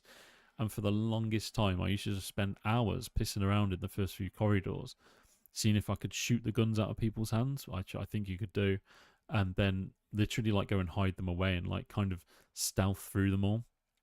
Also remember very fondly that there's loads of like naughty girly mags sitting around the place, and you could like take pictures of them and stuff. So I used to have oh, how old would I be, man? This is terrible, isn't it?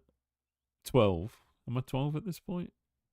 Yeah, I think so. 13 years of age, walking around on Metal Gear Solid 2, taking pictures of naughty girly mags and on your camera, and having a collection of them just to look at any time you want. Now that is resourceful. You know, if there's anything more resourceful than that, let me know. Not the entire reason that gets Game of the Year. Is brilliant story. I think it's called The Big Shell, isn't it? Very in depth, tons of challenges. Plays Raiden as well, new character. He's really fresh, dude. Lots of different mechanics, lots of different weapons.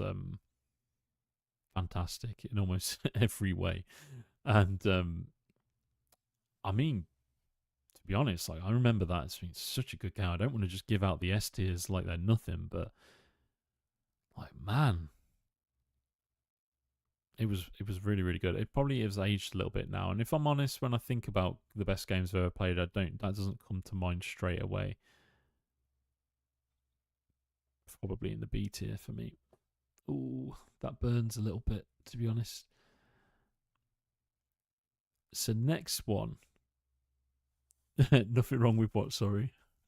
With making a collection of saucy pictures on Metal Gear Solid 2. Next one, we go for 2002. So we have got GTA Vice City, another flavour of GTA 3, basically. Hello, man. How you doing, dude? Good to see you, man. Yeah, good to see you, Iron Warden. Cheers for popping in, my man. Collecting skulls in AVP2. Well, I'm collecting pictures of juicy Japanese babes in Metal Gear Solid 2, and you're collecting skulls. Hey, man, we're all different. It takes a lot to make the world go round, doesn't it? Good to see you, Iron Warden, mate. If you are enjoying the stream, guys, please do smash that like button. It really, really helps get it out there to more people and help them discover this content. And if you're not already subscribed, please do consider doing so. I really appreciate you guys. So yeah, I'm from there, 2002. So this was when, I'm 14 at this point. I'm playing a hell of a lot of probably Counter-Strike at this point. I'm playing a hell of a lot of Half-Life mods in general. I'm starting to get into like online gaming in a big way.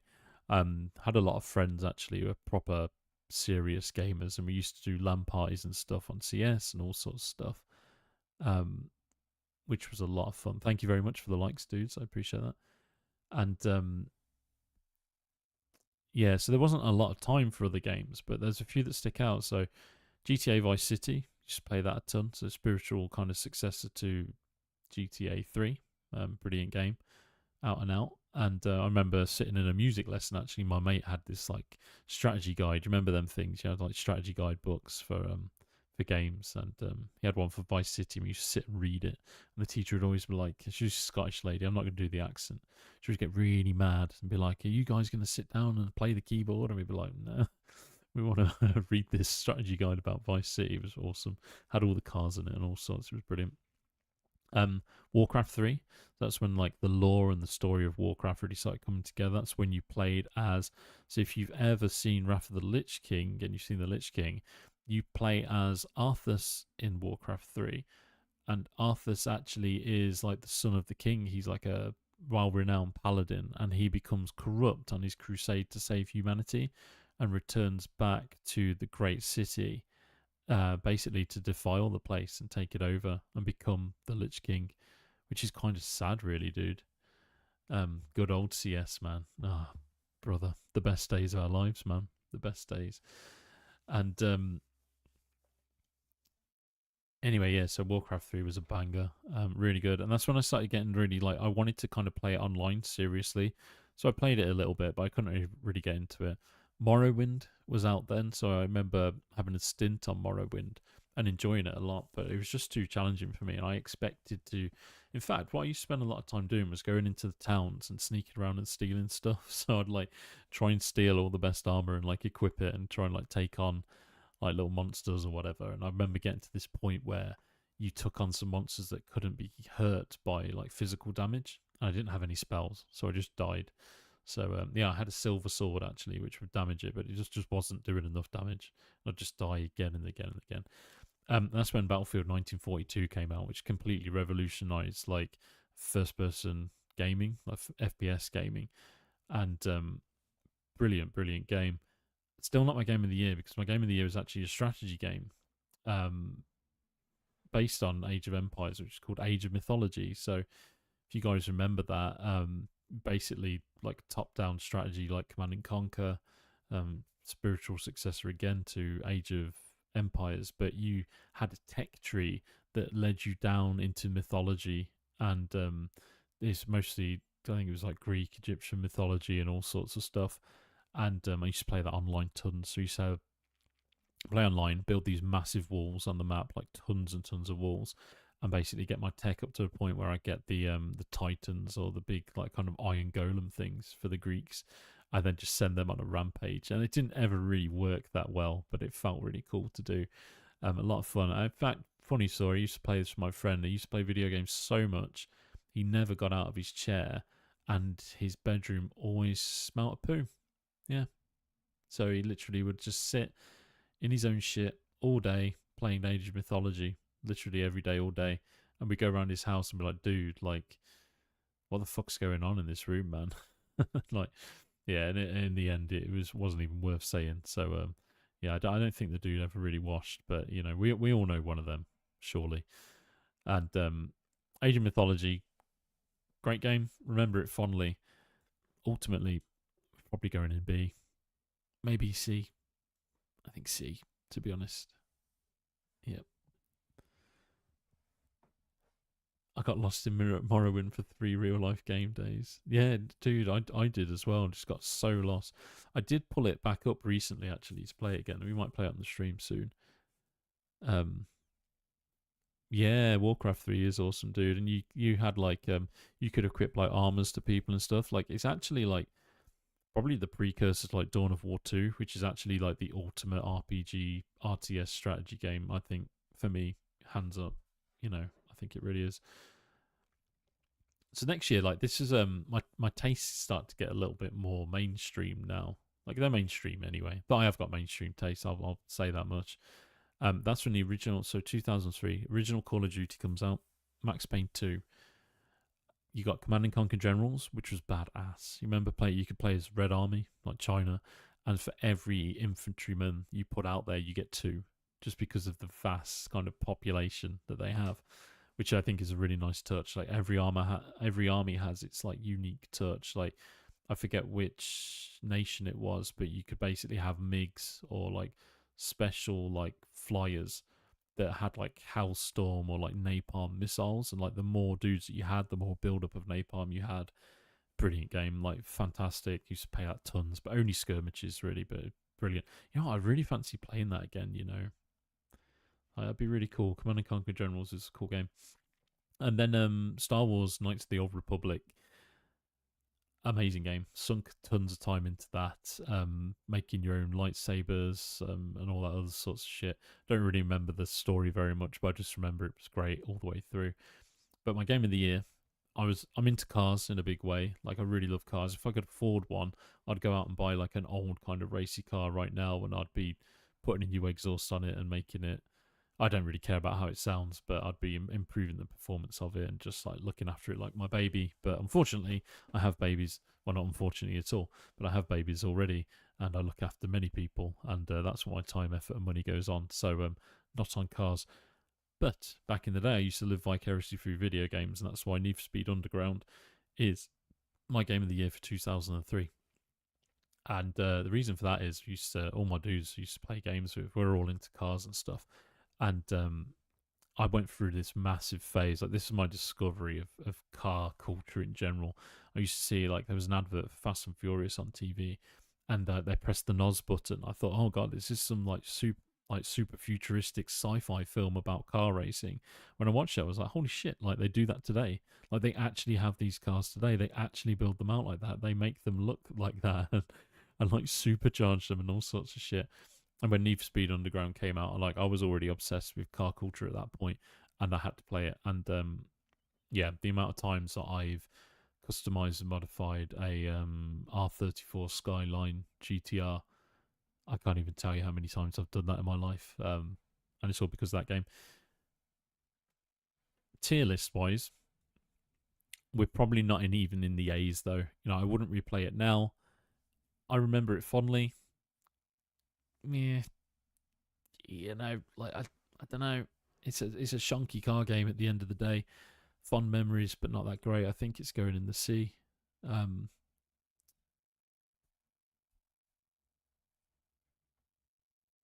that's true. It did have neutral creatures and traders and stuff. That's a good point, man. That's a really good point. So yeah, C tier for Need for Speed Underground. I'm afraid. Right, how many more of these have we got to go? We got a fair few more. See if we can make it in the hour. Let's try and average. How many we got? We got more than 10, haven't we? See if we can do like one every 2.5 minutes. That might be pretty good. Let's go for it. So going from there, we've got 2004, which is another amazing year for games. Half-Life 2 needs no introduction. Just brilliant. If you haven't played it, you've got to play it. Halo 2, again, I mean, probably not as good as Half-Life 2, but still epic. Far Cry, the original, fantastic. San Andreas, just a real standout game. Burnout 3, Takedown, love Burnout games. Takedown was brilliant as well. Fable, again, incredible. Need for Speed Underground 2, great, but not as good as the first one. And Gran Turismo 4, which was when, Gran Turismo really, really hit its stride and started being like, it was amazing at this point. For what an incredible, amazing kind of year of games where Half-Life 2 existed and the Source engine came out and CS started to be upgraded and all these amazing games come out. And you're thinking, what could possibly top all of them? And it's going to be quite obvious when I say it, but World of Warcraft. So World of Warcraft is my game of the year for 2004, and it's probably one of the games I've played the most in my life by an exceptional amount. I almost got kicked out of college 3 times because I played too much of this game.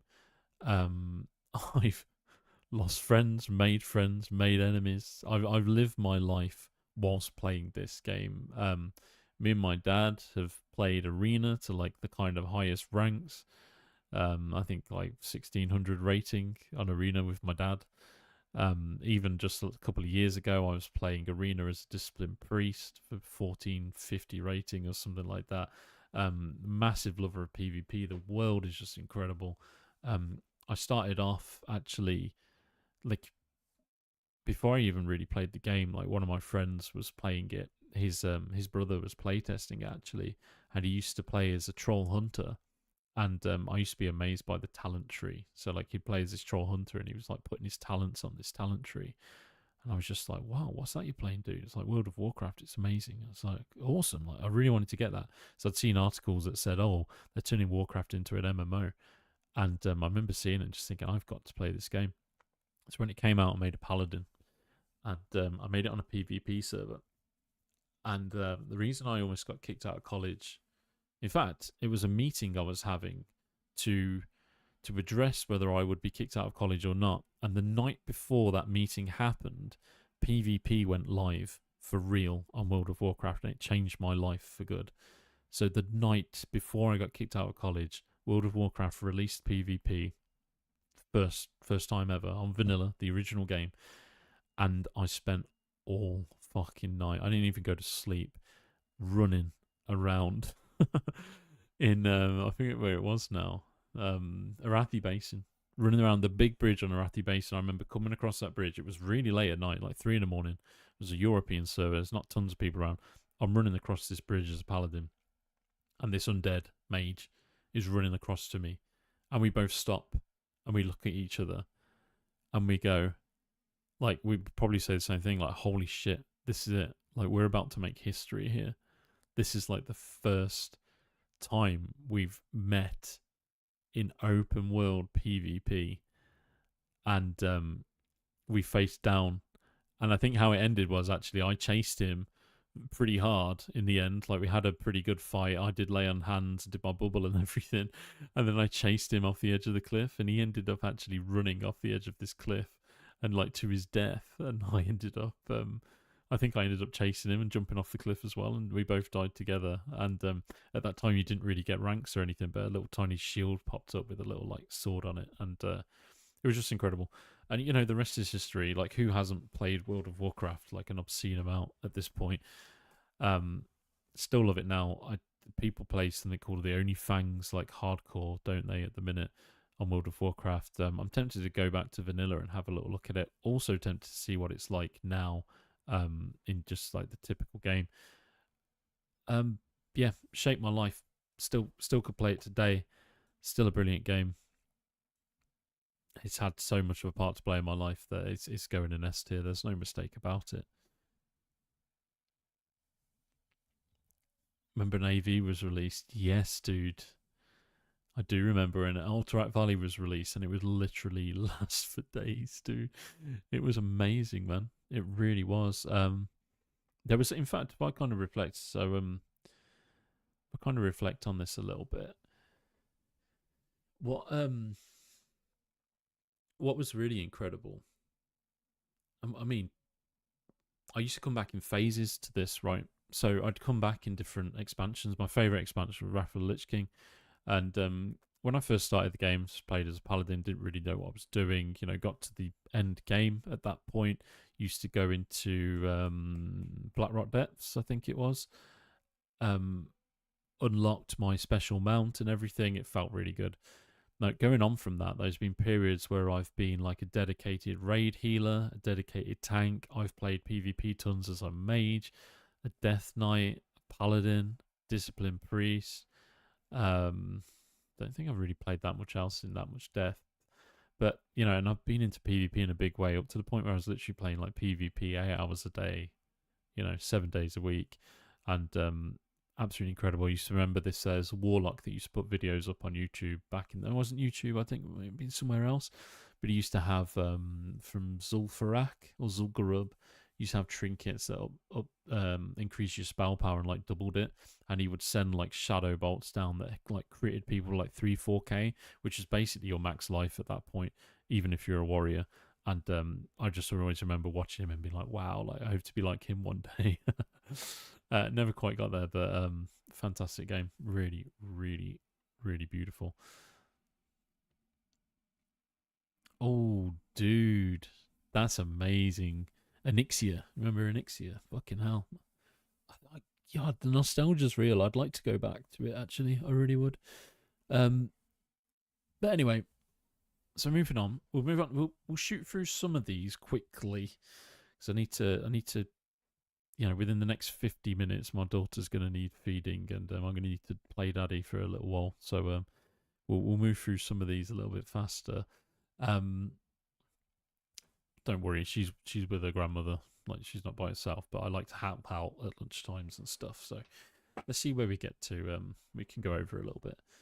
So 2005. I'm already playing some of the best games. You know, you've got Call of Duty 2 came out then, Battlefield 2, Brothers in Arms, Road to Hell or whatever it was. Then like the Punisher game, I used to play that a little bit as well. But my game of the year then was Burnout Revenge, and only simply because I've always been into cars and stuff like that. But the kind of damage mechanics on that game were absolutely brilliant. Like you could literally like smash people into the side of like metal pillars and they could like crush and like pancake up them. You could like whip into them really quickly and knock them off the track and they go flipping off and like smash into a wall. And it was just brilliant. Like really nice like physics and mechanics in general on that game, based around a really solid racing game. And I used to sit and play that with my buddies. Like we used to wait for South Park to come on TV. I think it was like 11:30, 12 at night, and we played Burnout Revenge up until that point, and then watch South Park. It was a bit of a ritual. So good times. I think then moving on to 2006. I'll tell you what, we didn't even tier it, did we? I think, it's a bit of a throwaway title, so we're going D for that one. That's how much I care about that. Then you've got Oblivion. So 2006 was a pretty decent year for games. There's few crackers on that. So you got Dawn of War, Dark Messiah, Might and Magic, Rainbow Six Vegas. Dark Messiah, Might and Magic is awesome. Call of Duty 3 is when Call of Duty like online really hit its stride. You got things like Hitman Blood Money, Guitar Hero 2, which I played a hell of a lot of. It's brilliant. And then Oblivion was actually incredible.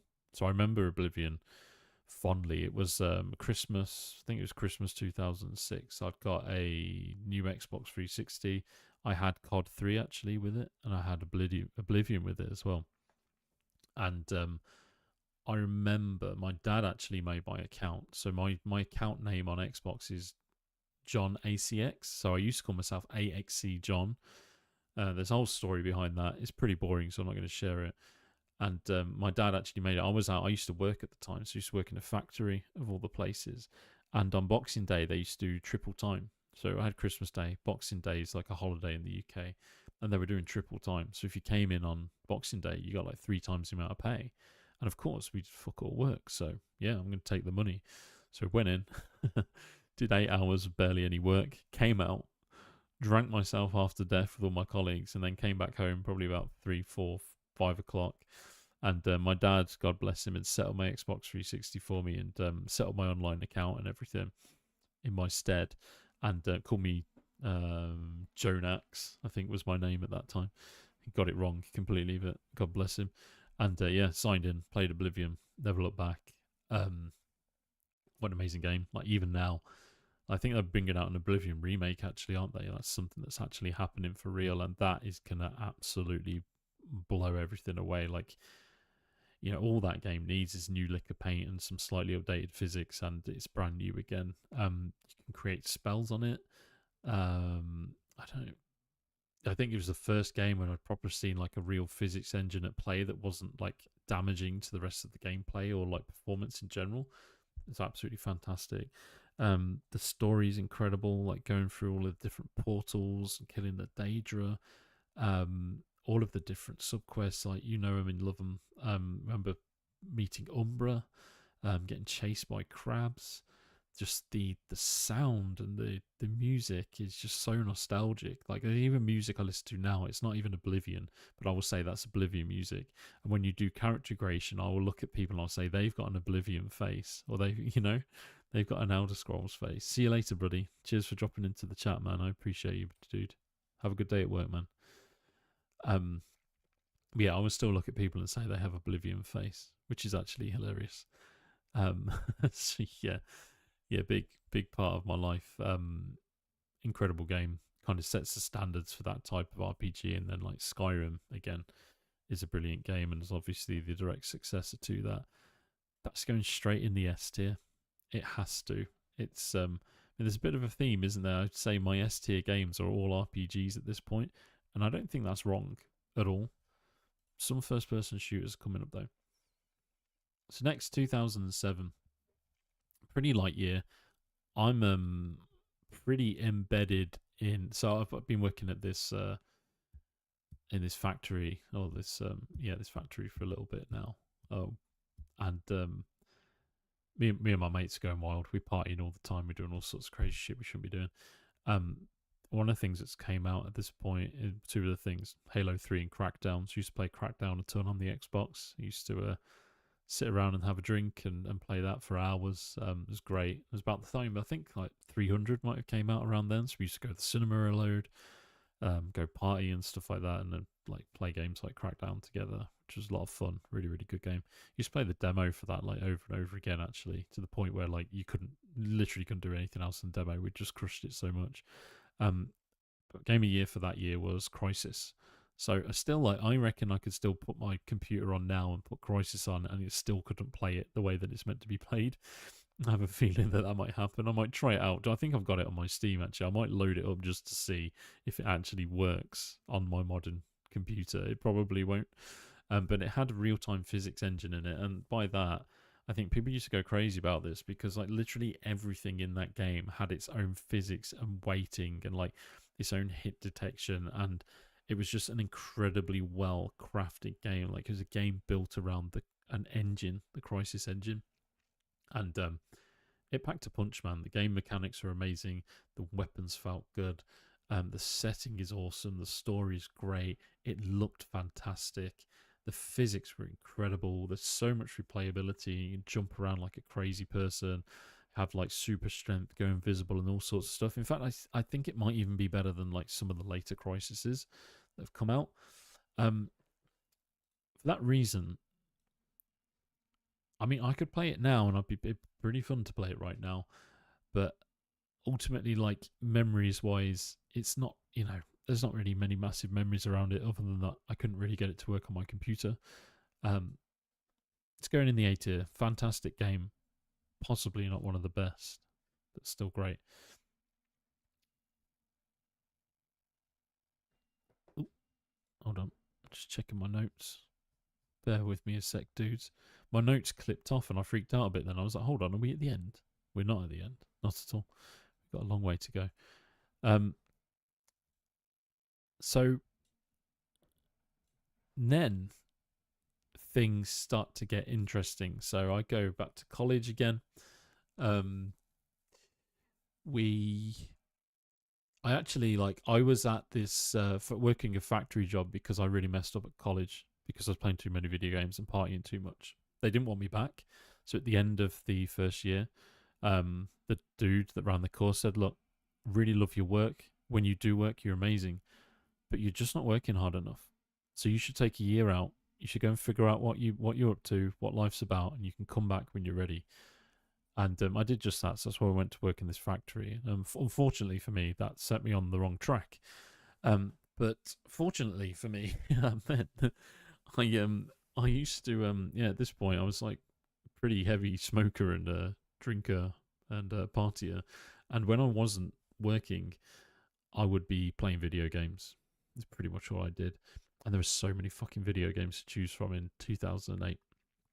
GTA 4, Fallout 3, Gears of War 2, Metal Gear Solid 4, Fable 2, COD World at War, so like peak COD, Dark Sector, Wrath of the Lich King. It deserves a special mention. And then Warhammer Online came out as well. So you guys will know my love affair with Warhammer Online. But it will probably come as a shock against all of them amazing games. Like Fallout 3, I would say Fallout 3, Metal Gear Solid, GTA, COD, and Wrath, and Warhammer Online. Out of all of them games, it's Rainbow Six Vegas 2 that really did it for me. So that is my game of the year for 2008. And the reason why is I absolutely love tactical shooters, but this brought tactical shooters down from being inaccessible and tough to play and rather annoying to actually being very enjoyable and arcadey while still being challenging. And I really, really love shooters where there's realistic gunplay. Like, there's nothing better than that for me.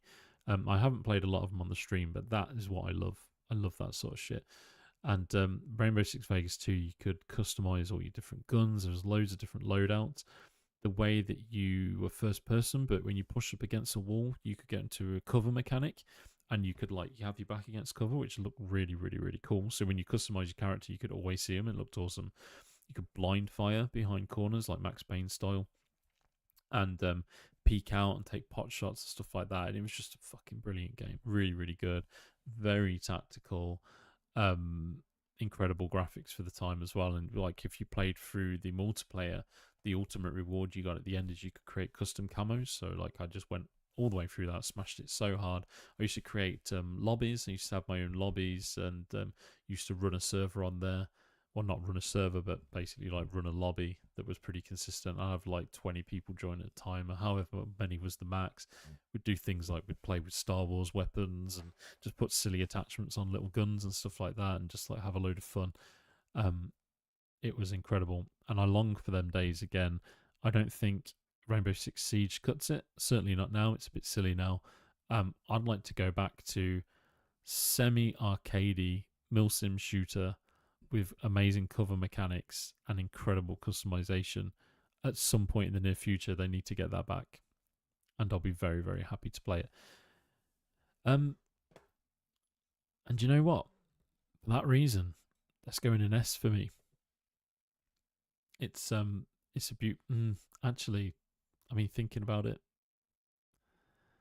you know, I used to play it a lot, and I think it's interesting. I'm not going to tell you where I went to, but basically I made a very, very close, like, kind of internet kind of gaming friend on Rainbow Six Vegas 2. We played tons of games together. We used to sit and chat all the time on Xbox, and formed a really close bond. And not that long ago, just before I met my missus that I've been with for forever now, I went to visit him, and yeah, it was surreal, dude. Like, I was just like, I was visiting the city to see someone else, and I said, look, while I'm in the city, I'll come over and say hello. And we hooked up, play some Wally, if you're familiar with what Wally is. It's familiar in the UK, to kick the ball up a wall and like do like heads and volleys and stuff like that. And we did that for a good while. And yeah, I mean, we're both old now. We've both got kids and lots of responsibilities, but I know my man would still be there if I had reached out today. So yeah, massive gaming memory for that, and for that reason, I suppose it deserves an S tier spot. So moving into 2009, like, how old am I at this point? Bloody hell. Like 20, 19, like 19. And I can't be. 19? Was it 19 then? Just doing the maths. Yeah. No. 21. Yeah, 21. There you go. That's how old I am at this point. 21 in 2009. I think anyway. Like if you guys are better at maths than me, then go for it. Um, that is okay. I'm not going to go through the other games that were out this year. I'm just gonna call out my absolute game of the year for 2009, and this is a game that literally changed the way I approach video games forever. Like, it sunk me into the masses, and I'm still stuck there today, and it's still a game that I benchmark all other games of this type off the back of and how good they were. And not just because of the gunplay, spoiler alert, it's an FPS, not just because of the setting and the scene and the physics, how it looks, the graphics at the time, the feedback, and the overall feel of the multiplayer, which was incredibly in depth and almost treated like its own game. Call of Duty Modern Warfare 2, the original. And I am a massive, massive fan of not every COD now, but I was at the time massive fan of Modern Warfare 1, Modern Warfare 2, and Modern Warfare 2 is probably, I've said this a few times about some of the games here, one of the games that I played the absolute most. So I have some incredibly fond memories of playing that. I used to rip it to the point where, the kids are like now on the Call of Duties you play today. I was probably that kind of bastard way back then. And the amount of hours I sunk into that game, seeking nukes and getting AC-130 kill streaks was just incredible. Still remember one of my favourite weapons, or two of my favourite weapons actually, with an M4 with just iron sights. So I'd always kit out with an M4 or an F2000, just iron sights with a silencer and ninja. What is it? Ninja, cold blooded, and the other kind of silence perk. And but usually used to rock lobbies with that over and over and over again. Brilliant. And still love it today. Loved Modern Warfare 2 2022. So a little spoiler alert, that will come up again. And that for me, I mean, I've played it recently and it didn't have the spark that it used to. Massive memories for me, but not really ones that I share with many people, Like, it's probably like quite an insular thing where I used to just play that a hell of a lot, and I used to hide away and play that pretty obsessively. And it's probably got to go in A tier for me. Right, so I'm just gonna have a little drink, a quick little drink break.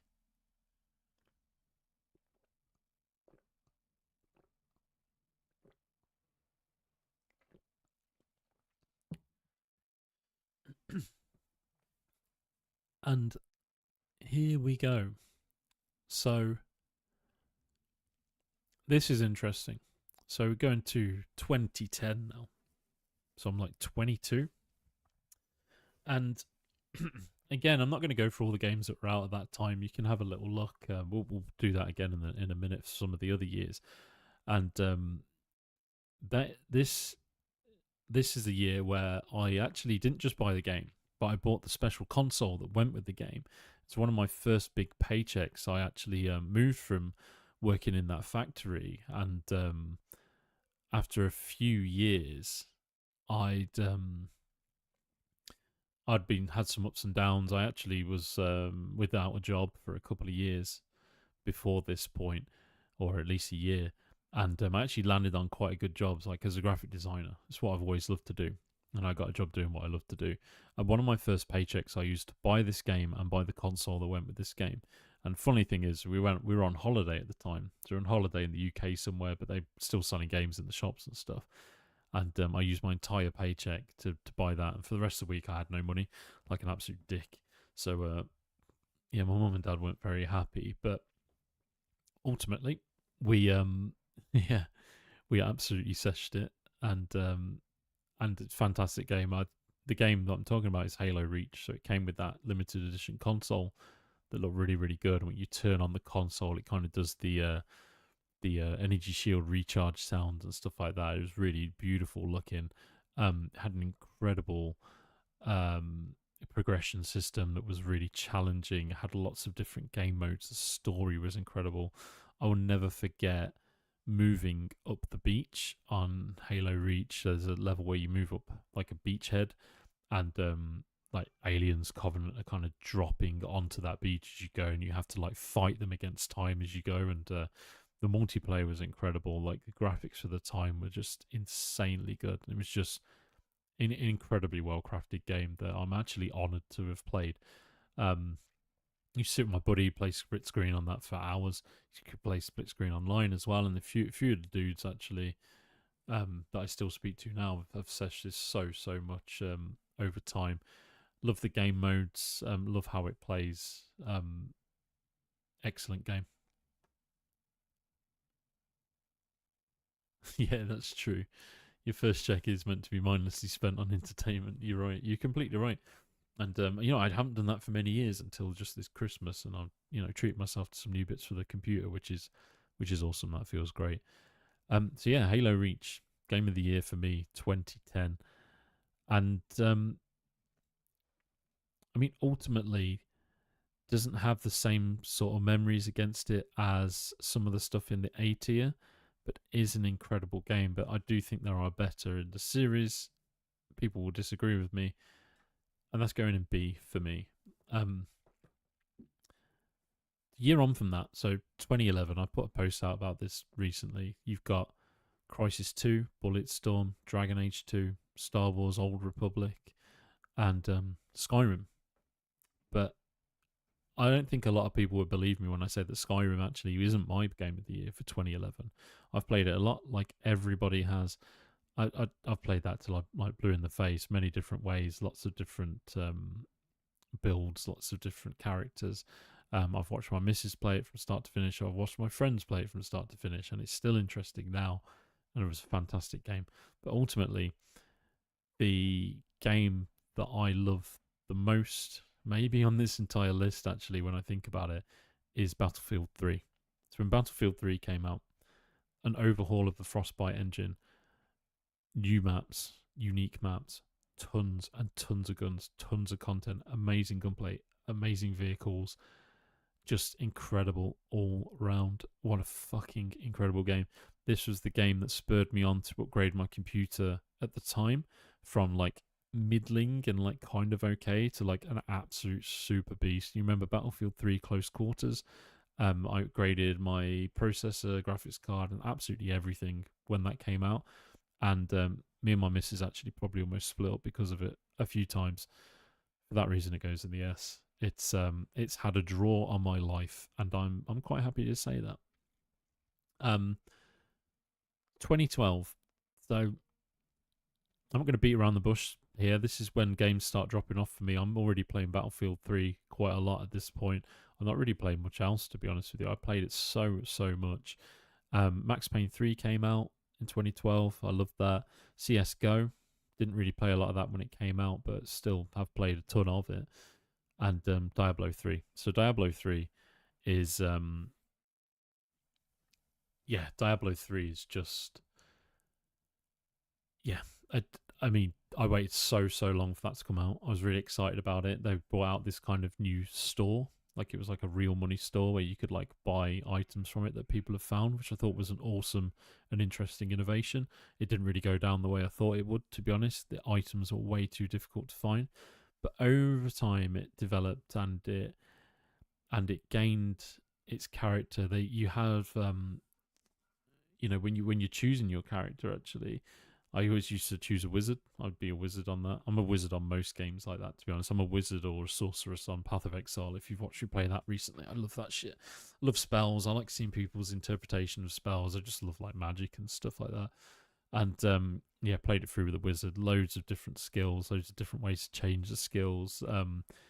It feels good. It feels like a good game. It's a very chunky game. I think it actually is better than Diablo 4 by a long way, if I'm honest. And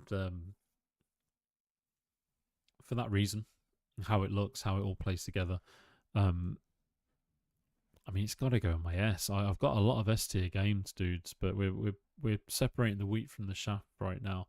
But me and my missus have played Diablo 3 together a ton. We've played lots of different seasons together, lots of the different rifts and stuff like that. I even used to, this is funny, I used to have the, the sound of the treasure goblin. I used to have that on my phone. And when I was around my missus and she was playing Diablo 3, I used to play it. And she'd go, oh, fuck, there's a treasure goblin, and search for it for ages. And I'd be like, no, that was me. Um, Brilliant moments. And yeah, yeah, made a lot of friends over that game as well, and played a hell of a lot of hours. Big fan. Quick one on 2013, so I'm gonna try and like fit these in. Is That's when Battlefield 4 came out, GTA Online, GTA 5, brilliant games, played them all a lot. Battlefield 4 was great, apart from all the glitches and all the problems at launch, but then Battlefield games trended towards that, where even since Bad Company 2, Bad Company 1, they would come out and be very glitchy and be unfinished, really. It'd take about a month for them to get ready and get back to normal. And then by that time, they were fine to play. Same for Battlefield 4, although the glitches and stuff went out for a long time. Used to remember the big there was a big skyscraper in one of the maps. I forget what the map was called, right in the middle, and you used to be able to do Levolution and bring it down, and you'd bring down that skyscraper and the whole game would crash and everyone would come out of the game, which was hilarious, and it used to happen all the time. So let me know in the comments or in the chat if you experienced that, because it was quite interesting. But my game of the year at that point was Mech Warrior Online, and the reason for that is because it was something different. Slow-paced mech game where you build out a mech and you have to really think about the loadout and the weight and all the different guns, the targeting systems and stuff like that. And it was all online as well. It's more a simulation, I would say, than just like an arcadey mech shooter. I used to play a lot of Mech Warrior games growing up, so me and my buddy played that a good few hundred hours actually, and only free-to-play game that I've ever really considered spending money on. So that tells you a lot, and I'm pretty hardcore with that. I don't like to spend money on free-to-play games. I'm not a big fan of free-to-play model in general. I think it's literally clawing on the industry and fucking destroying it from within. And I just hold my hands up. I know that's a bit brutal to say, but I think it's true. I think it's changing the way we play games for the worse, and I'm not a big fan of it. So Mech Warrior Online, free-to-play, good game, not groundbreaking, probably B. Again, if we go 2014, so I'm going to skip over this year in general, not a lot going on. So you got Hearthstone, The Elder Scrolls Online, played tons of both of them, and then Titanfall. So Titanfall actually gives you that like kind of I don't know if you start with a mech, do you? I don't think you do. No, you call a mech in, which is why it's called Titanfall, but you basically bring in these mechs, and you're a pilot and you kind of shoot a bunch of people up, and your mech gets ready, it gets sent from space down to Earth, and you can jump in the mech and have mad mech fights while people are jumping around. And there's been some amazing moments where like you can eject from a mech. Well, I've ejected from a mech before and then chucked C4 on the ground where this other mech was fighting my mech, and then blew them both up together, and just fucking like, there's so many amazing moments in that game. It's so fast paced, brilliantly put together, actually built by the devs or developed by the devs that did the original Modern Warfare 2. It feels just like that. Infinity Ward veterans, basically. I don't think they're funded anymore, which is sad because it was a brilliant game. But ultimately, not the best, and limited, actually, in terms of its scope. So it's going in B tier for me. Then moving on to 2015, the industry starts to dry up about now. So you've got Fallout 4, The Witcher 3, which is awesome. Rocket League, used to play a ton of that. But my game of the year then was Metal Gear Solid 5 Phantom Pain. And the reason for that is because it builds on the Metal Gear Solid model so amazingly, with like a semi-open world that almost makes it like an RPG in a sense. You can create your own and customize your own weapons, call in lots of different support and bombs and like airstrikes and stuff like that. And you can complete missions however you want to. I didn't really get very far in the game, but I used to play it so much, and I really, really did enjoy playing it. It looked great for the time. It really pushed my computer at the time, actually. And yeah, it was a hell of a lot of fun. It was nice playing for the perspective of, like, I think it was called Big Boss. And you kind of build out your own like private army on this like oil rig, and there's lots of different mechanics on it that are just quite fresh and unique for the series, and it just felt really, really good to play. Lots of tactical gameplay in it. Always been a big Metal Gear Solid fan anyway. Um, Ultimately, not tons of memories attached to it, other than that we moved house about that time. So we moved into a flat with my missus, first flat we ever lived in together, and it's what I played first, I think, after we moved in. But still, not the strongest memory or strongest game overall for me on the list. No, do you know what? Free to play isn't as bad anymore. I'm probably a bit harsh about it, but yeah, I've never been keen on the model. Um, 2016. So this is when I get back into gaming in a big way at this point. So I kind of like fell off the wagon with a few bits and pieces, and I've always gamed throughout my life pretty consistently. Played shitloads of Battlefield around this period. And one thing that really broke the mold for me, so like Battlefield 1 came out at this point, and Battlefield 1 was fucking good, dude. Like really, really good. If you've played it and you know it, then you're probably going to love it. It's still great even now. Like some of the big streamers are even streaming it today, it's that good. Titanfall 2 was brilliant, so just an improvement on the original substance. So that was good. The Division as well. Division is a game I used to play from till like 4 in the morning. Used to go in the dark zone. I used to like kill people and try and like take all their stuff. It was absolutely brilliant. It was kind of like the first extraction-y kind of shooter that I played, and I went on to love them very much and very fondly over the years. But my game of the year for 2016 was actually Overwatch, and I have just so many fond memories of playing that. I used to get home from work. I used to work at a fashion retailer actually, as a designer, and I used to finish work every day about like 5ish, drive home, have something to eat really quickly, and I'd sit on Overwatch till like 2 in the morning every single night, every day, probably for a year, maybe over that. And I used to play as Reaper. We used to, the amount of fun I used to have. I used to get really, really drunk while playing it as well. And me and my buddy used to sit, and I used to play as Reaper, and he'd always play as the dude with the headphones. I forgot his name. And he would run around and like kind of do his like beatbox thing. And he was a healer, and he'd kind of like hang around near me, and we'd just absolutely rip the other team. And Reaper has these like dual shotguns, just annihilates people up close. And he was Lucio, I think. And yeah, he'd like ride around me, and we'd just absolutely rip everything. It was brilliant. Now, I used to like playing as McCree as well, and a bit of Farah too. I can't remember too many others I used to play that much. I used to like the Hamster Wrecking Ball when that was released. That was a hell of a lot of fun, and it's just all round good fun, great feedback. I don't think there's been better feedback in the game, and what I mean by that is like the hit detection and how it feels to land a hit, and like and when you're turning the tides and when things are happening, and very frustrating game sometimes, but very rewarding. And ultimately, some of my most fun gaming memories sit within that. And I mean, it sucks to bloat this S tier up too much, but let's go again.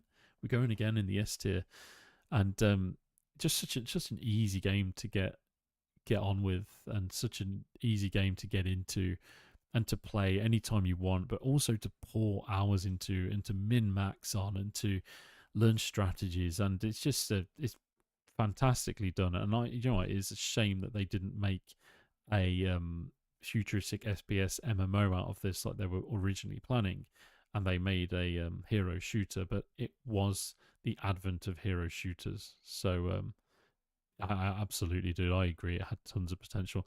Overwatch 2, no idea what happened with that. Never played it, but after I figured out that Overwatch 2 wasn't really Overwatch 2, it was just Overwatch 1 with more stuff. Nah, not for me, man. Again, like free to play and stuff like that. Give me a new game. Give me something decent. Build on the old substance, make it better, keep it good, keep it modern. Yeah, I don't know. It bewilders me when people do that. Okay. And then 2017.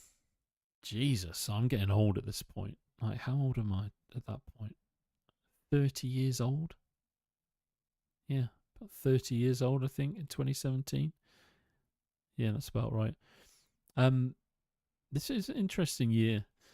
Destiny 2, played a lot of that, a lot of PvP mainly. Just did the PvE stuff just to get to the end of it, just so I'd done it, but played tons of PvP.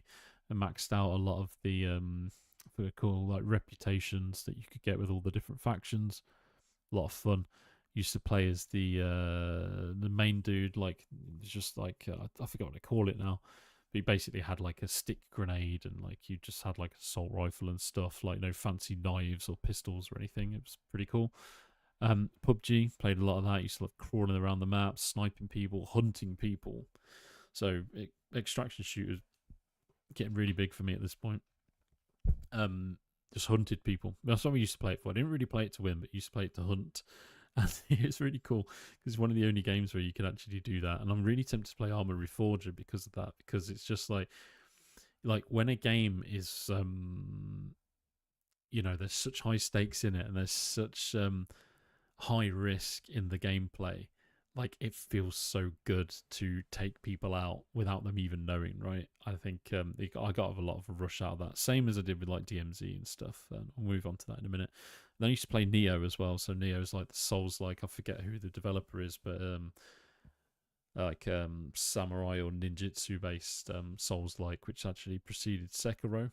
And I'm not sure if it's better. I've just played Sekiro and completed it on the stream. Actually would say I prefer that by a mile, by an absolute mile. Fucking like, if Sekiro was in this list, that's like S tier all day, and Armored Core and all the other stuff I'm playing right now, but we're not talking about them. But my actual game of the year for 2017 was Zelda Breath of the Wild. And honestly, why wouldn't it be? To literally start in that game. Okay, I'll just tell you two parts about the game, the very start and the very finish. So the start of the game, I climb up a tree, I shake the tree, the apples fall down, I pick them up, I put them in fire, it bakes the apple, I eat it for increased health. What the fuck? So natural, so well done, so simple, so beautiful. And that's just the whole game is just like that. It's so good. Oh man, it's like it's filling my heart up just talking about it. And then the very end of the game, you've got this dark castle, this special sword that you've picked up glows because it's around this great evil, and this sword wants to kill it. And you have the most epic showdown with the hardest monster in the entire game. And it was so moody. I remember playing it through. I did it all first time.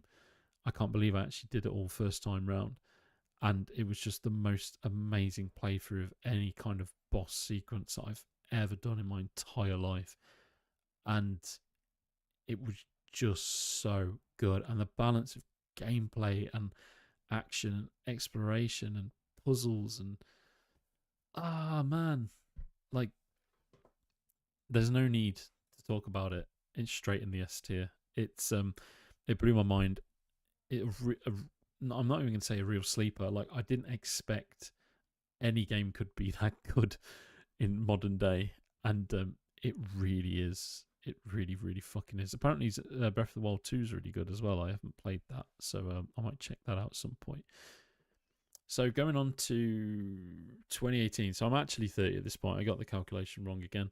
Actually, 2018. This is a crazy year for me because this is the year my son was actually not born but conceived, and my missus was pregnant at this point with our first son. And amazing time, of course, but very busy for me. That's why there's only 2 games on the list, and that's Fallout 76. Yeah. Well, yeah, I don't know about that. And Red Dead Redemption 2. So I think any game of the life list wouldn't be right without having Red Dead Redemption 2 on it. Interestingly enough, I didn't play a lot of Red Dead Redemption 2. I didn't play it till the end. It was my missus that actually played it. So I played the start and played through to about like midway through the game, and then what used to happen is basically I used to sit and play with I think actually we got it a bit later on, so my son was born actually. In fact, interestingly, yeah, it was while my missus was pregnant, and then we played it a bit, and then he was born, and we stopped playing it entirely. But then when we got our heads around being parents, we started playing it again. So I used to sit with my son, playing with him, and like mess around with him and stuff, and very, very cute.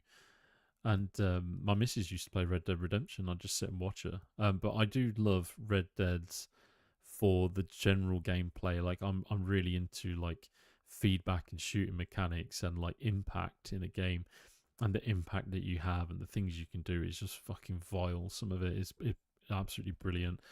Some of the moments and the ragdoll physics and like the thing that actually blew me away with Red Dead probably wasn't even that, even though that is like top tier. Like that's probably the best impact on any sort of game, like shooting wise. It was actually the fact that the game felt like it ended. Like it feels like it ends once, and it feels like it ends again, and then when it feels like it's fully ended, you go into this whole like it's almost like a dream sequence where you go into like the precursor for like literally like the original Red Dead, and you know, hats off. Like I've never experienced anything like that in my life in a video game, and to have that much content, for the world to be that big, for there to be so many different side quests, the story to be so tight, the gunplay, the mechanics, like literally everything in it, the hunting, and then to literally almost like to felt like you finished the game 3-4 times over because it is just that big. Who makes games like that anymore, man? Hopefully GTA 6 is going to be like that. Um, Unfortunately for me though, I didn't play a lot of it. I just watched it, so it's going to go in the A tier for me, unfortunately. And also, like I don't know what it is. I do love GTA, Red Dead, all that sort of stuff, but it just doesn't get me going like the shit that's in S tier. So that's why that is like it is. Next one's really easy. Um, Modern Warfare 2019. So the resurgence of the original Modern Warfares in a modern package. I'm not going to say anything else about it other than that goes straight in S. That like it was lockdown. Actually, it's coming into lockdown.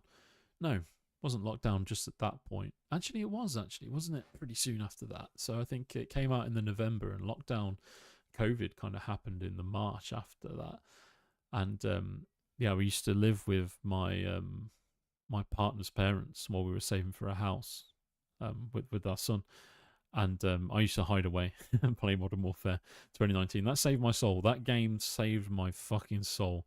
Um, they're beautiful people. They let us live with them, but it did get too much at times, and that game brought me back from the brink many a time. I played that quite a lot. There was actually Modern Warfare 2019 that started making me thinking maybe I should start a gaming channel because I'm pretty good at this shit and I enjoy doing it. And there's lots of cool things that I can share with people. And yeah, we did that a little bit later on. Next one was mid-COVID, so 2020. We just bought our house, so we just bought a lovely house, but ultimately we're stuck in it. 3 games available to play. Cyberpunk, again, I didn't really play that through. My missus did, and I watched it because that always happens to us now. If there's a good general RPG or mainstream RPG, my missus absolutely loves them, so she'll play them and I'll usually watch. Like I'll usually play it first, and then she's like, "Oh, this looks good," and then she'll start playing it and she'll finish it, and I'll just watch. And I don't mind that at all. So we did that with Cyberpunk. Great game. Lots and lots of crashes when it came out though. So nah. That's why I stopped playing it. I was just really pissed me off. My missus was fine with it though. I used to play a Final Fantasy remake as well, Final Fantasy VII remake. We talked about that earlier on in the stream. I do like Final Fantasy VII remake a lot. I just didn't have the staying power to play it through. Although that's changed recently because I've started streaming and we're doing a lot more story games on the stream and just general playthroughs. And like, I don't like to leave a game unfinished because of you guys. So if we pick that up again, we'll probably finish it. But I did actually play the most recent Final Fantasy game, not Final Fantasy VII remakes. I forgot what it's called now. It's like 16 or something. And I wasn't keen on that. Like it was cool, it looked good and everything, but like the combat system wasn't really very deep. It didn't feel like there was a lot going for it. I know a lot of people loved it, and like 10 out of 10 did straight up, but for me, I was a bit like, I don't know about this, if I'm honest. I quite like summons and stuff like that, and it was kind of missing a lot of that accessibility with all of the really powerful, cool magic shit that the other games had, so wasn't a fan. Anyway, game of the year for 2020 for me was Assassin's Creed Valhalla. And the main reason for this, I've never seen an open world game with so much content done so well that it actually is interesting to explore. And I would not have expected that from an Assassin's Creed game at all. I didn't actually complete this one again. This was one of my misses played. There's a bit of a pattern here. So I was playing a lot of Modern Warfare 2019 at this point, like tons of it in the evenings, and she would play Valhalla before she like went to bed or whatever. And there's just so much to it, like going to Asgard, you know, exploring as like a Viking and the tying between like Viking mythology, all of the old English settings. So I'm from the UK, so it's interesting to go to Tamworth, which is close-ish to where I live, and to like explore old settings in places that I go like pretty frequently. Was really really cool. And just like the English countryside and like the UK in general, they nailed it, and all the history was really really exciting. So yeah, great game. Not an A tier for me. I didn't play it that much. Probably not a B tier either. We're probably talking C or D. I think it has to go in a D. I'm sorry, Valhalla, but it was just a stopgap, mate. 2021, things changed. Deathloop was out. Wasn't a massive fan of that. It was okay. It was great. I enjoyed it, but just not a massive fan. Battlefield 2042 as well. We're just coming out of lockdown at this point. Me and my buddies used to sit and play Battlefield 2042 a lot. Used to use like AP snipers and just sit and try and take out helicopters. We've always done that shit like since the beginning of time. A lot of fun. Ultimately a bit janky though, and they started bringing out, like, even though the game felt unfinished, they started bringing out skins, like weird Santa skins and shit like that. And I was just like, nah, fuck that, man. That is not for me. You can't deliver a game that feels unfinished and feels poor and then try and sell me a skin that completely ruins the setting and the immersion of the setting, and put a high price point on it, considering I played for the premium like battle pass for it as well. So I spent £100 on it, and it was a steaming pile of dog shit. Well, it was fun, but it was a steaming pile of dog shit, and I wouldn't go back to it just because of that. Like, I think I'm really looking forward to the next Battlefield, and I think the channel will become more of a Battlefield channel when that comes out. I'm planning on buying a server actually, and hopefully if you guys are into it, we can all play together at that point, but not until, I hope they bring out like classic servers. I'd love to do that again. And yeah, anyway, so not my game of the year. My actual game of the year was something that is a bit contentious and people won't agree, I don't think, but it was Halo Infinite. And I actually fucking love Halo Infinite, and I played Halo Infinite so much. I actually gave myself carpal tunnel syndrome. I was playing so much and clicking the buttons in such a weird way, so consistently, like a hell of a lot. I'm starting to get a bit older at this point. Must have been like 33 when that came out. And I got carpal tunnel syndrome. I ended up having to go to the doctors because I thought I had a flesh-eating disease on my arm, because my muscles were actually like not, I don't know if they're toning up or wasting away or what, but basically like there was like a gap in my arm because I'd been using the controller so much. It either toned up my muscle or started like degrading it in some sort of fucking strange way. And anyway, I had to go to the hospital and all sorts of stuff. And in the end, like, they did a bunch of scans. They were like, there's nothing really wrong with you. Just like, maybe it's something else that you're doing. And like, I actually, interestingly enough, I still play tons of other video games, but it was Halo Infinite that was giving me pain. So I had to stop for a little while. I do love that game though. It looks so great. I love all of the different gear and how like you can kit your dude out and make it really unique to you. I wish they'd have pushed that more in the single player story. That would have been amazing if you could make your own Spartan, give it its own unique take and kind of, craft your own story. I'm surprised they went back to the Master Chief for an open world. They shouldn't have done that. They maybe should have gave it a break, done something a bit more open and customizable, and then gone into some more like rigid Master Chief shit like in another outing. But it's a fantastic game. Like, it feels great. The physics are amazing. The engine is fantastic. It's a really incredible game, and it has a lot going for it. It's very dynamic. Probably one of the most dynamic games I've ever played, actually. And for that reason, this main story sucks fucking ass. I didn't complete it, but multiplayer, like chef's kiss, all the way home, all the way home. Sorry, man, I'm just reading your other messages. 76 got one decisive advantage over 4. Yeah. Back in school, we all hated history. It's true, man. History. Oh, funny. Okay, funny story. Maybe don't let it freak you out. I remember I think it was the last day of history. Last day, in fact, it was history of my last lesson on the last day of school that I ever had. And of course, none of us were paying attention. The teacher just wanted to put film on for us all to watch and thought we'd all shut up. But we didn't. And we got told off. I got told to sit next to my mate, and we got sent to the back of the class, and they wanted us to do these flashcards. You know what? I'm not going to tell that story. It's a bit raucous. Maybe another time. It's probably it's probably not the setting for it. But needless to say, there were things put in these flashcard envelopes that you wouldn't want to see in a flashcard envelope when you open it. I'll leave it at that. Then what we've got is so again probably another S tier for me. These S tiers are stacking up fast. But we got 2022 Elden Ring, big game, amazing game, love it. Didn't complete it in the end, but got very far, and I might play that again on the stream soon. Actually, Horizon Zero Dawn Forbidden West, another incredible game. Gran Turismo 7, amazing again.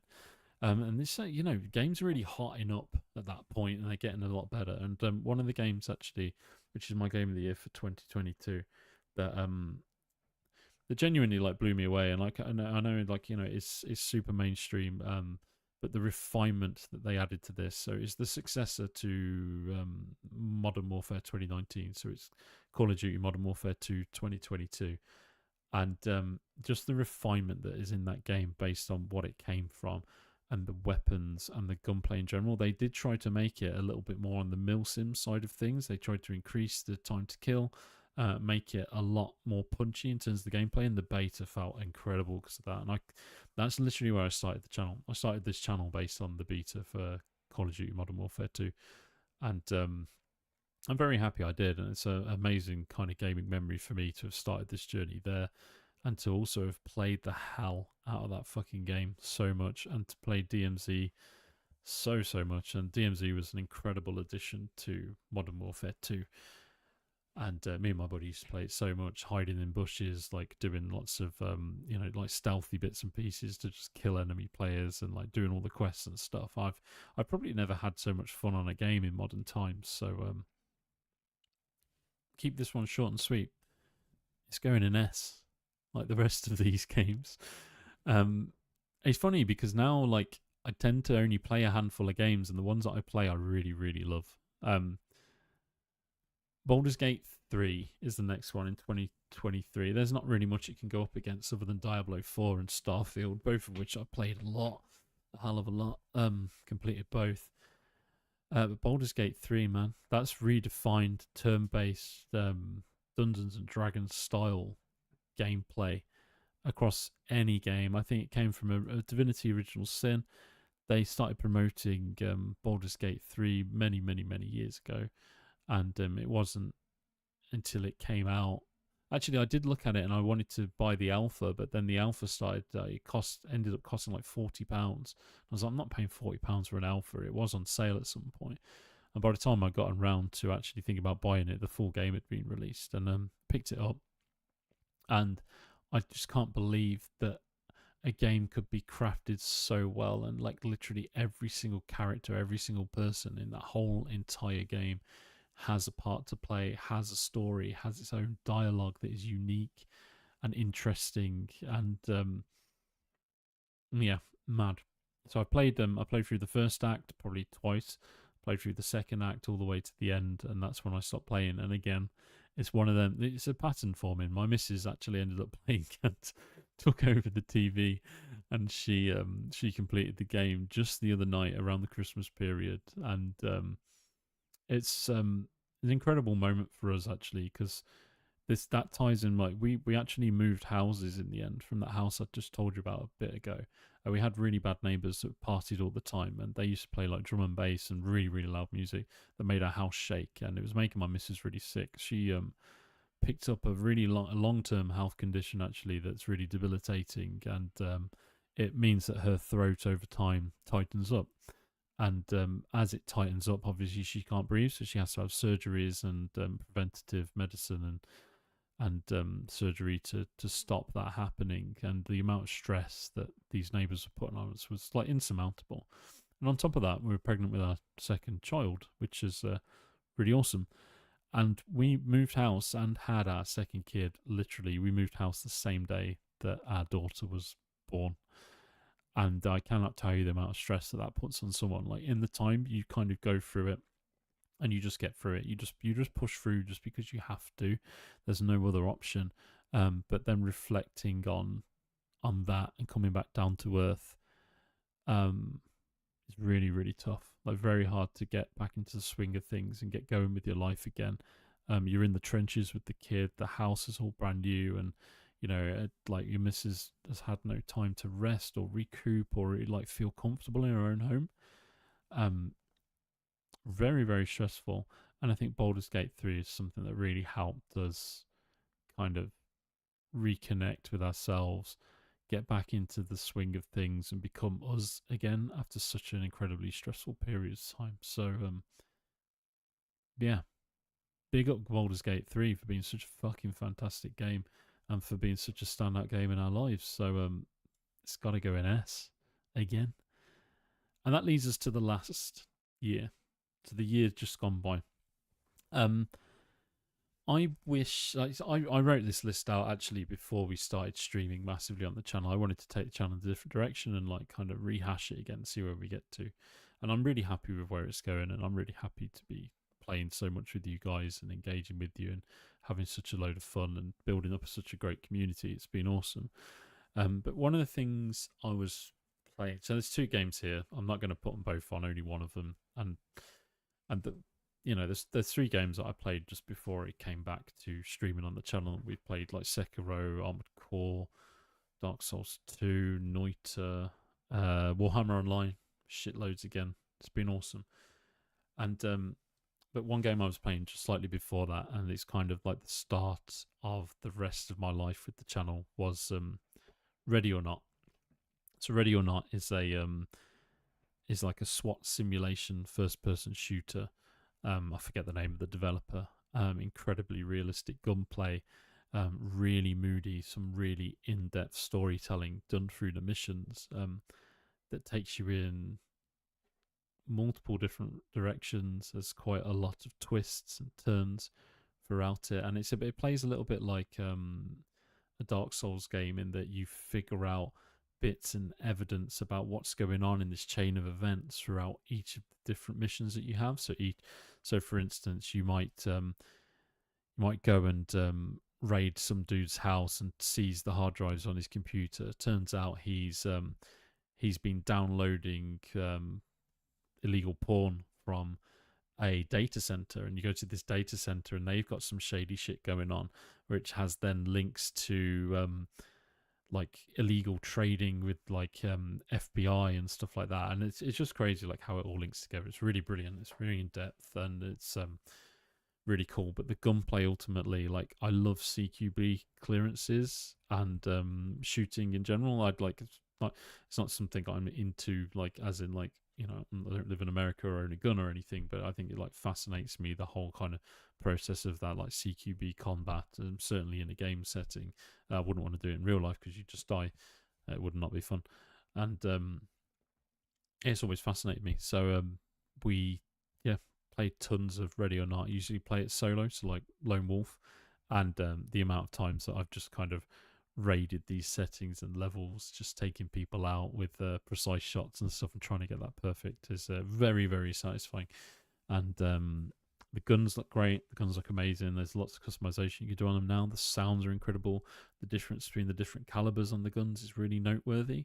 The difference between the types of armor people are wearing, the different ways they're set up, and the strategies and stuff you have to play. Fantastic. I mean, it can't be S tier because there's just not that many memories attached to it. Certainly an A tier, and one of the big dogs. So there we have it, ladies and gents. That is my life of gaming tiered. And there's more S tier games than I thought there was actually going to be. From D, we've got, noteworthy but otherwise like pretty uninteresting games. At C, we've got some, pretty standout, interesting stuff that I've played. Yo, brother, how you doing, man? Good to see you in the stream, brother. We just tiered them all, man. We're about there. And moving up to B, We've got some games that have been defining moments in my life that stand out pretty strongly in terms of what they represent and what I was doing at the time. Moving on to A tier, you've actually got a few core memories in there. So you've got Sonic 2, Discworld, Toonstruck, Pokemon Silver, Crysis, Modern Warfare 2, the original, Red Dead 2 when my son was born, and Ready or Not, which I was playing literally last year. And then in the S tier, I guess what S tier is trying to tell me is there's so many incredible games I've played in my life that it is going to be incredibly difficult to pick my absolute favourite from them all. And as I look across them, I actually can't believe I've played them all as much as I have. And if I try to rank them and try and split them in two a little bit, and maybe if we go with, okay, what is a great game and what did I enjoy the most? And also, what have I got the fondest memories of?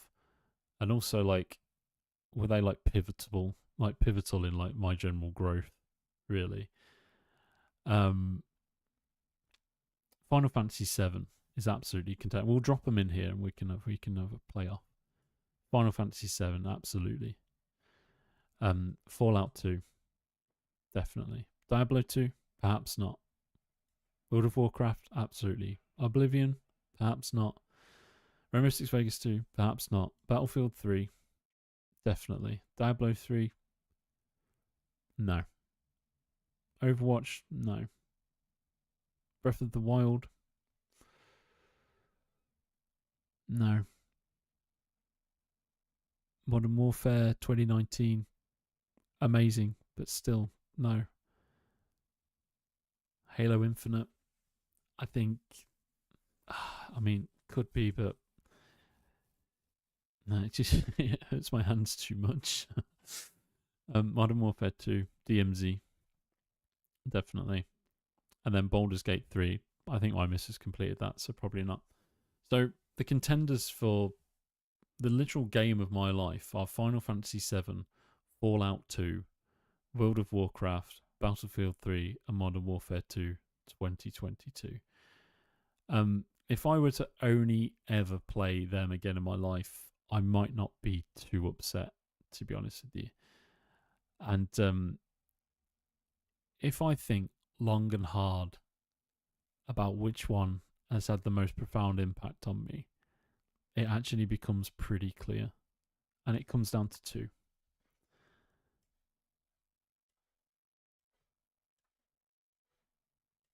And I'm incredibly sorry to do this to these games because these are incredible in their own. I would say that, if you'd have asked me earlier, you're going to put Fallout 2 as a contender for game of your life, I would have said yes. But when you think about World of Warcraft in general, has been with me since its release. I've allowed me to connect closer with my father. I've made so many different friends on it. I've been through so many different moments within it that almost that game is my life, at this point. Same for Warhammer Online. Unfortunately, I didn't make the cut because it went up against another stronger game in that year. I forget where it was actually. Rainbow Six Vegas 2. I mean, it's interesting that I put Rainbow Six Vegas 2 ahead of Warhammer Online, and yet it doesn't make it to the top. And I think, looking at that, in fact, there's probably three things that defines me as a kid, my youth, the best moments of gaming that I've probably ever had. World of Warcraft is just part of who I am today. And then Battlefield 3 is, all of them epic moments that I seek in any game, personified. And to that end, I mean, help me out in the chat. Which one would you guys go for? Now we've got an RPG, or JRPG, the most popular MMO of all time, and then probably the best FPS experience that ever did exist. Which would you pick?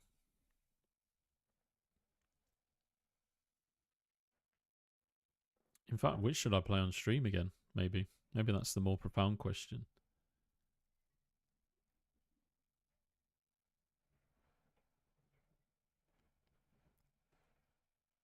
It's a tough decision. If I go by the merits of what they all give me, like memories, Final Fantasy VII, World of Warcraft, incredibly strong memories. Battlefield 3, strong but not that strong. Gameplay wise, Final Fantasy VII, probably not on the top. World of Warcraft is. Battlefield 3 definitely is. Then like setting, story, mystery. Battlefield 3's got to come down. And now it's between these two.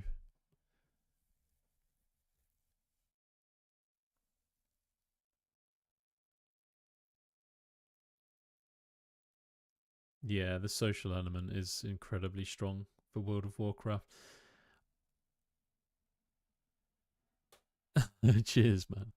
What's your favourite out of the list? Are you shocked or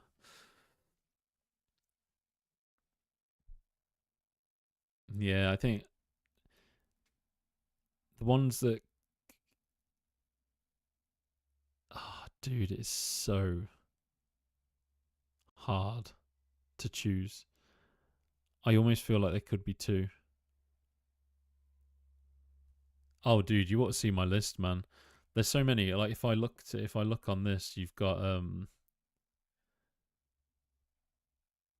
things like, hold on, if I go back, you've got Half-Life, Half-Life 2, StarCraft 2, Metal Gear Solid, Ocarina of Time, Resident Evil 2, Rainbow Six, Commando, Pokemon Yellow, Turok, shitloads, Roller Coaster Tycoon, GTA 2, Driver, Tony Hawk's, Final Fantasy 8, WWF SmackDown, Perfect Dark, like all amazing games, but ultimately pipped to the post by ones that have stronger memories for one or another reason.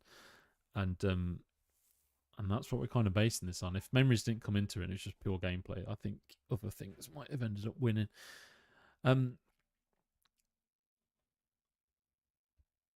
That being said, that's funny. There's so many in here that you'd probably go, what the fuck? Why did he choose that for?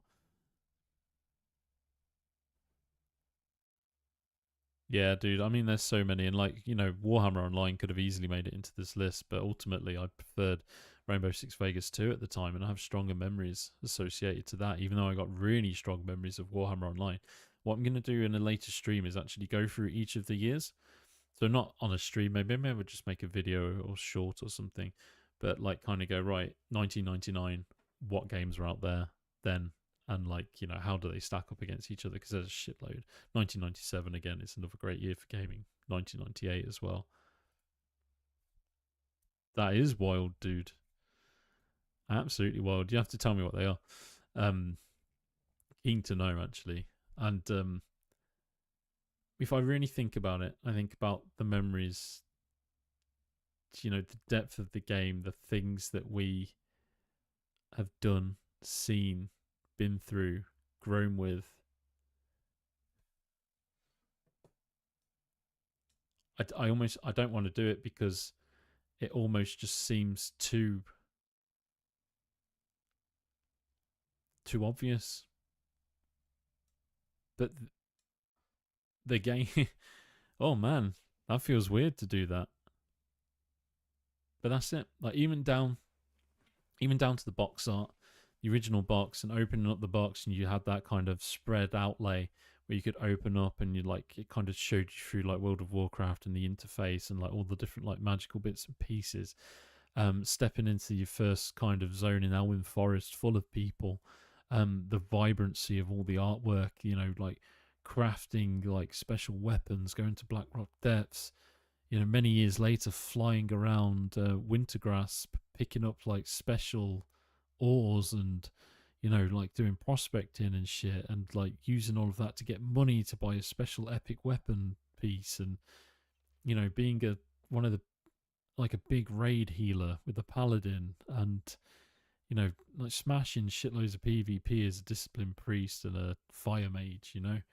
Um, Running arena with my dad, making tons and tons of friends, in random little guilds, going to Strathhome, forgot what the name of the floating city is now, but Shattrath, like hanging out in Shattrath for like more hours than I even hung around anywhere in real life. That is why World of Warcraft, I think, vanilla through its natural progression through to modern day is my game of the life. And thank you guys for sitting through and for being part of that journey with me. It's been really amazing, and I hope you've really enjoyed it as much as I've enjoyed presenting that. So Hot Sauce, Deus Ex, Fallout New Vegas. Fallout New Vegas was on the list but didn't make the cut. Team Fortress 2 wasn't, but lots of Half-Life mods were. Knights of the Old Republic was on the list, and Command and Conquer Generals was on the list, but not Tiberian Sun. That's really interesting, isn't it, dude? So there's a few strategy games as well that didn't make the cut, like Dawn of War 2 and Command and Conquer Generals. So yeah, been a bit crazy. But yeah. So that has been a little tour around my life in video games, ranking 33 years worth of memories, interactions, and magical moments. Many didn't make the list, but many I've played. If I'd have included everything, we'd have a list of maybe about, I don't know, 150 games, which we can talk through at a later date. So I'm going to head off because I've got to look after my daughter for a little bit and give her a lunch and make sure she's all good, and chat to my mum for a minute. She's looking after her. Hey, dude, it absolutely is, man. I think it's I mean, the funniest thing is if I kind of look at this list, like, I mean, I'm just gonna say it right now, we're gonna play some World of Warcraft Classic on the stream. We're definitely gonna do that. We're gonna come back to that. I'm gonna look at my sub and see what I can do, and we're gonna play Final Fantasy Rebirth, the new Final Fantasy 7 kind of remake, because that was awesome, and they've just released it. So we're gonna play that as well.